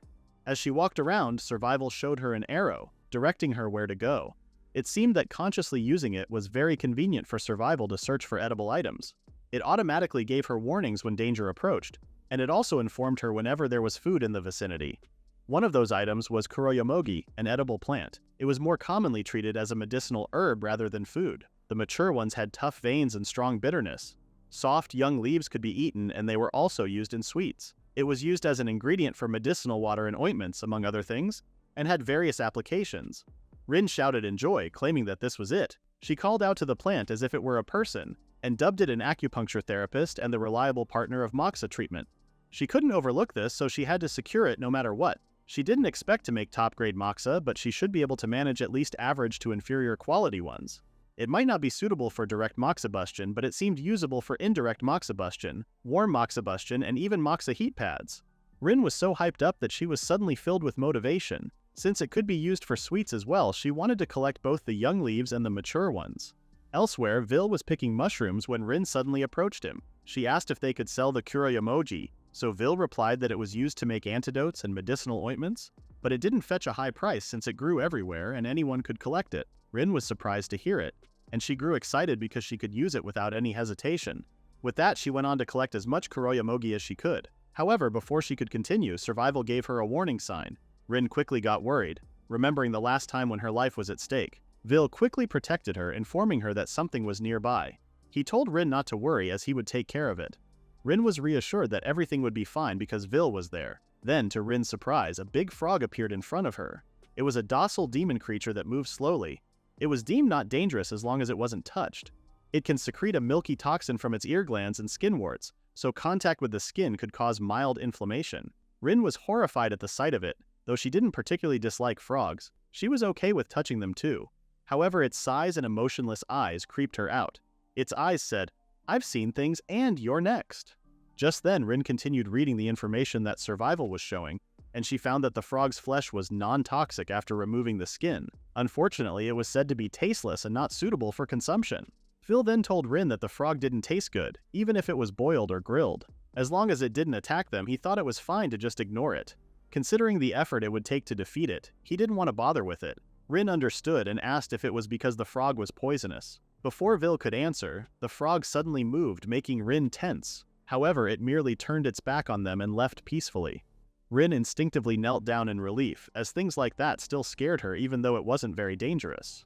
Suddenly, Rin recalled that the bird yesterday was classified as a monster, but the frog was called a magical creature. She asked Vil if there was a difference, so he explained that normal creatures with magical powers were called magical creatures. On the other hand, beings that possessed magical power and came with skill-like abilities were called monsters. However, it was probably not that simple. It was like they evolved or changed in that order. Vil didn't know what to call it exactly, but it felt like they had transformed. Magical creatures might not have skills like normal creatures, but they were significantly stronger and larger. Things finally made sense to Rin, and she understood why the milk trout was so big. But Rin quickly changed her mind because in the other world, there were big fish like trout and steelhead too. Big fish existed, but that frog was definitely a magical creature. Just then, Vil informed Rin that the frog could still be nearby, so it would be helpful if she could stay within sight. Rin apologized, and she thanked Vil for warning her. Suddenly, she looked at Vil with puppy eyes, asking if she could gather some more kuroyomogi. Vil stared at her full bag, knowing that the profit margin was small. As Rin got her way, Vil stared at her with a flat look. She could only hope that he would wait for her a little longer, and she would explain why she was harvesting the plant later. For now, she wanted to bask in the joy of being able to do acupuncture. As Rin kept on doing her task, she wondered if there were any acupuncture needles lying around somewhere, like Sun 3, Ichiban Sun 3, Niban Sun 3, Sanban 2 Sun, Sanban 3 Sun, and more. She wished there was a lineup like that. If it were made of all stainless steel, it could be used for moxibustion too. However, Rin felt gloomy when she realized there was no way they were lying around. She was desperate for someone to give her acupuncture. Vil noticed that Rin was stuck in thought, so he checked on her and asked if she was okay. Hearing that, Rin quickly snapped out of it and said she was fine. She got carried away with the excitement of finding kuroyomogi and got caught up in her thoughts. From now on, she reminded herself to be more careful. Just then, she gazed at her watch and realized that it was about time to start preparing for dinner. Since this was the first time she would have a meal with so many people in that world, she thought about taking her time with her preparations. With that, she told Vil that she wanted to make dinner. Vil, on the other hand, was surprised that it was already time for that. He asked if they had enough ingredients, and Rin confirmed it with determination. She added that they also had the meat they received the other day, so they had some ingredients on hand. She believed they could manage with that, and she was already thinking of what to make. Vil asked if they should do the cooking at the meeting point, and Rin agreed. Since Vil had mentioned it, Rin also thought that it was unnecessary to mention that they could ride the camping van that time. Due to his kind words, it would inevitably be an outdoor meal. After that, Rin did some stretching before cooking, and she enjoyed the delicious air while doing so. The sky was high, and it was like having the place all to themselves. If that was the case, she wanted to eat like a picnic. Just then, Rin gazed at the ground below her, realizing that there weren't many exposed patches of soil. With that in mind, she thought it would be better to cook at the campsite. Even though they could have a campfire pit, it would be troublesome if it caused a fire with flying sparks. Using plates and cutlery outdoors would also be troublesome, and it should be something that could be eaten with rice, even without side dishes. Finally, she came up with an idea. For that day's lunch, she would make takikomi gohan, a Japanese-style seasoned rice dish. Rin seemed to be stuck in her own happy world that she didn't realize Vil had no idea what that was. He asked what takikomi gohan was, so Rin explained that it was rice cooked together with ingredients and seasoning. It was like a Western-style seasoned dish. Though he was clueless, Rin noticed that Vil smoothly progressed the conversation without interrupting her humming, which only meant he was a nice person. Now that the menu was decided, it was time to start cooking. A large fish-like monster appeared, and its sheer size was making Rin soak in her sweat. They had received a request to exterminate the monster that appeared near the spring, so they came to the scene. A giant fish-like monster had grown in size and was rampaging, and they needed to somehow defeat it. Not long after, the team had slain the beast, and it was nothing more than slices of meat. Vil asked if it was going to taste good, while Arya commented that it didn't seem very appetizing. As Arya was worried about the meat's squishy texture, Rin told her not to worry. Her skill was saying, "This one tastes delicious." And those types of fish were usually tasty when fried. Arya wondered if it would really taste good, and Rin confirmed it. She told Arya to leave the task to her, making her smile. With that, they started preparing the meal right away. Rin chopped the meat and tossed it in a pot. As she went through her task, Arya suddenly tugged on her jacket, calling out her name. She hesitated to speak, but she said that she did well in the battle. In return, she wanted a reward, and she wanted to have it. Rin panicked at the sight of Arya's pretty face, so she decided to let her taste the tempura, not the tempura being a distraction from her gay awakening. Arya's eyes glistened upon seeing the dish, and she thanked Rin for the wonderful reward. Rin smiled and told her to sprinkle a little salt on it, and she also reminded her that the food was hot, so she should blow on it before eating. Upon taking her first bite, Arya blushed at the overwhelming flavors in her mouth. She remarked that the tempura was delicious, which convinced Rin to have some too. True enough, the white flesh inside the batter had no unpleasant smell, and it had a tender texture. The tender flesh melted in her mouth, spreading an elegant sweetness. Above all, the part of the skin that wasn't particularly appetizing had transformed inside the batter, as if steamed by the heat. It had turned into a chewy and springy texture. They couldn't help but love the rich skin and flesh combined with the savory taste of the batter and the delicate umami of the fish. In no time, it slid down into the depths of their stomachs. Satisfied with the delicious food, Arya and Rin smiled at each other. After that, Rin decided that if there were any leftovers, they could make tempura rice bowls. However, with that amount, it might not seem possible. Arya's eyes widened when she heard that Rin could make tempura rice bowls. Though she had no idea what it was, she knew one thing: it would definitely be delicious. That little reward somehow hyped up Arya, and she was determined to hunt down the monsters that were still lurking around the area. Meanwhile, Rin told Vil that dinner was ready. Vil asked what ingredients they were going to use for the takikomi gohan, and Rin answered that it would be the freshly picked tiratake and some almiraj meat. First, Rin prepared the mushrooms. They say that washing them with water would reduce their fragrance and flavor, but she wanted to remove the dirt from them too. As Rin turned the faucet on, Vil suddenly freaked out. He screamed that water was coming out and was wondering if she made it. Rin understood that it was an unfamiliar sight, and Vil's reaction confirmed it. After that, Rin made sure to wash her hands before cooking. After removing the dirt from the mushrooms, she broke them into suitable sizes by hand.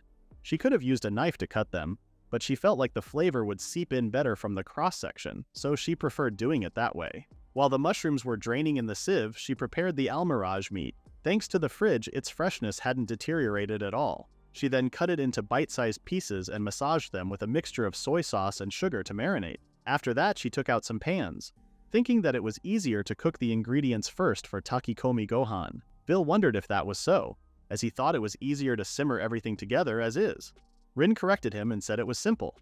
If she put them in raw, they would tend to release moisture, so it was better to drain the moisture and let it sit. The amount of water also mattered. Rin went on to cook the mushrooms until the extract was visible.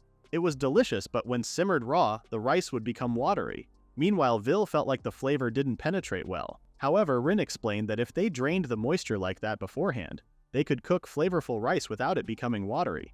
On top of that, the ingredients themselves would be infused with flavor, and it would taste delicious. That was how she would achieve a takikomi gohan that would satisfy all three aspects. Now that it was cooked to a certain extent, she added the marinated almiraj meat into the sauce. The sweet and savory aroma of the simmering soy sauce and sugar mixed with the fragrance of tiratake and the enticing smell of the meat was irresistible and sublime. Once the meat was about 80% cooked, she turned off the heat and let it cool while immersed in the simmering liquid. While that was happening, Rin called Vil, asking if he wanted to try. His saliva was drooling while asking if it was okay, and Rin confirmed it. She also claimed that sneak bites of tasting were a privilege of a cook. Rin took a bite for herself, and as expected, the meat was delicious. The tiratake was even more delicious than expected. Almiraj meat fell under the category of wild meat, but she didn't sense any gamey flavor at all. It was nothing but flavorful.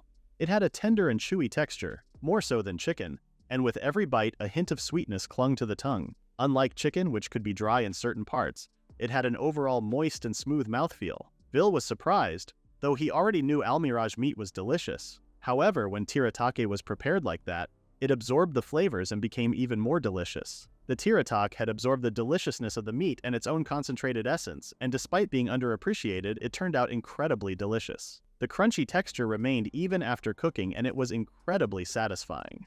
Rin was starting to fantasize about the taste of the food being paired with rice. It was both frightening and fascinating. Suddenly, Vil's stomach growled, signaling Rin that she should cook rice right away. After washing the rice, she transferred the contents of the frying pan into a bowl and separated them into broth and ingredients. First, she poured the broth into the washed rice and added water as needed. Because the ingredients released moisture, she added a little less water than the first joint of her finger. It was convenient to remember the water measurement by feel, as it could be used in camping. It came in handy when one had between 1 and 2 cups of leftover rice or when one had an odd amount. That was why she didn't have to measure the amount of rice. She could gauge the water level without measuring. As Rin murmured those facts, Vil asked her who she was talking to. After that, Rin left the rest of the task to the rice cooker. She focused and waited for it to cook, and she even prayed to the rice cooker, telling it that she was relying on it. After that, Rin headed outside, so Vil asked where she was going. Without stopping, she briefly replied that she was going outside for a bit to search. Shortly after, Rin found a bunch of huge leaves. Vil asked if that was what she was looking for, and Rin confirmed it. She thought they could use it as substitute dishes. What she found was a plant called zeramu, which was neither poisonous nor edible. She picked some of them, convinced that they looked like large bamboo leaves. As Rin stepped into the van with the zeramu leaves, Vil asked if he should use his cleaning spell on them. However, Rin rejected the offer because she simply wanted to wash them, therefore keeping their moisture. It was said that having some moisture would prevent rice balls from sticking together, and it would also prevent fat from sticking. Other than that, zeramu could also be used as an ingredient for herbal medicine. After the meal, Rin would dry it and make their own blend of herbal tea. Just then, the rice cooker beeped, making Rin wonder if it was done yet. Suddenly, she had an idea since they had time until the rice was done. They still had some fowl eggs left, so she wanted to make tamagoyaki out of them. She quickly got to work, and Vil commented that she had impressive skills. Rin played it cool, saying that it was just practice. As Rin cooked the eggs, she realized that they had turned out like an omelet. Now she wished she had a square frying pan. Nevertheless, it would taste just the same, so she planned to just go with it. Finally, the rice was done cooking, which excited Rin and Vil. Rin urged Vil to open it, and he followed. To her surprise, the pure white steam, with the sweet aroma of cooked starch and the fragrant scent of heated soy sauce, mingled with a hint of mushroom aroma resembling wood. Rin and Vil's mouths watered as the aroma alone made the dish irresistible. Undoubtedly, it looked delicious. Rin flipped over some of the rice, and she was disappointed to know that some of it had burned. Still, she continued, as all that was left was to mold it into shape. Though it still looked hot, she had to do it. She went on to do the task, suffering under the heat of the rice. Not her thinking third-degree burns are part of the recipe. Vil asked if she was okay or if she needed help, but she rejected the offer. She did appreciate the thought, though. She thought it wouldn't be good to burn the hands of the vanguard, so she couldn't ask for his help with the task. It was hot, but Rin knew that it had to be done while it was in that state. Meanwhile, Vil stared at her curiously, then smiled. Just then, Rin yelped in pain again, causing Vil to ask if she was okay. Meanwhile, the rest of the party returned from the forest. Ed said that they finally did it. They harvested more than they had expected. Arya, on the other hand, was very hungry. Suddenly, Rin spotted them from afar, and she welcomed them back. When she announced that the meal was ready, Senyon, Arya, and Ed immediately rushed toward her. To their delight, Rin had prepared almiraj and tiratake rice balls and some phantom fowl omelet. Arya remarked that it looked delicious, especially now that she was hungry. Ed cried tears of joy, saying it was so nice to have a meal ready when he came back home. Senyon then told Rin that it was truly appreciated, and he genuinely thanked her. Rin was dazed by Senyon's words, which made her recall the saying, "A meeting by a sleeve is a meeting by a lifetime." Rin smiled, and she returned her thanks to Senyon and the others. After that, they planned to eat the food while it was still warm. However, Rin soon realized that it looked like there wasn't enough space for everyone to sit. Ed and Arya, who were sitting under a tree, seemed satisfied. Ed said he was fine, and Arya reassured Rin that she had set up a net around her, so it was okay. With that settled, they began eating. As Ed took his first bite, he was immediately consumed by the flavors. It was definitely soothing on an empty stomach. Senyon remarked that it was an unusual flavor for simmered rice, as he thought it would be more separate and grainy. Rin explained that it could be because the rice wasn't toasted, or maybe it was just a different type of rice. From the looks of Vil and Senyon, Rin guessed that rice was widely available in that world, and it was probably the type of indica rice. In the other world, it accounted for 80% of global rice production, so she believed it was the same there. The rice she had in the camping vehicle's refrigerator was japonica rice. Indica rice is non-sticky and has a fluffy texture, making it suitable for dishes like pilaf or paella. Japonica rice, on the other hand, is sticky and chewy. If she got her hands on indica rice, she would definitely make pilaf. However, she had had enough of her digression, as it was now time to partake as well. Rin quickly unwrapped her bento, chuckling in excitement. Even though she made it and wrapped it herself, the moment she opened it was so exciting. Meanwhile, Vil was drooling over her portion, but Senyon warned him not to do anything funny. As soon as Rin tasted the food, she realized that the more she chewed, the more the umami seeped out. The carefully simmered tiratake had a firm texture that gently clung to the tongue. The mushroom essence was also present. The large pieces of almiraj meat, when bitten into, pushed back against her teeth. And the omelet, with the addition of wild celery, had become a rich, refreshing, and refined flavor. She must say it turned out delicious. On top of that, eating a bento on the great grassy plains was the best. Just then, Rin was put to a halt when Vil suddenly told her that inviting her was the right choice. Rin was flattered, and she thought it was a pleasure to meet his expectations. Vil remarked that the burnt part they had earlier was delicious too, which puzzled Senyon. Senyon urged Vil to explain what he meant, but he only looked guilty. He had finished the freshly burnt part in no time. Senyon asked if he had eaten it without him knowing, but Vil merely said that it was just a taste. Mons said just a taste, but left no survivors. Just then, Ed and Arya joined the group, asking what they were talking about. Elsewhere, deep in the woods, someone was running from an unknown predator. In the midst of their escape, they tripped, falling to the ground. Suddenly, a giant monster loomed over them, eager to eat its prey.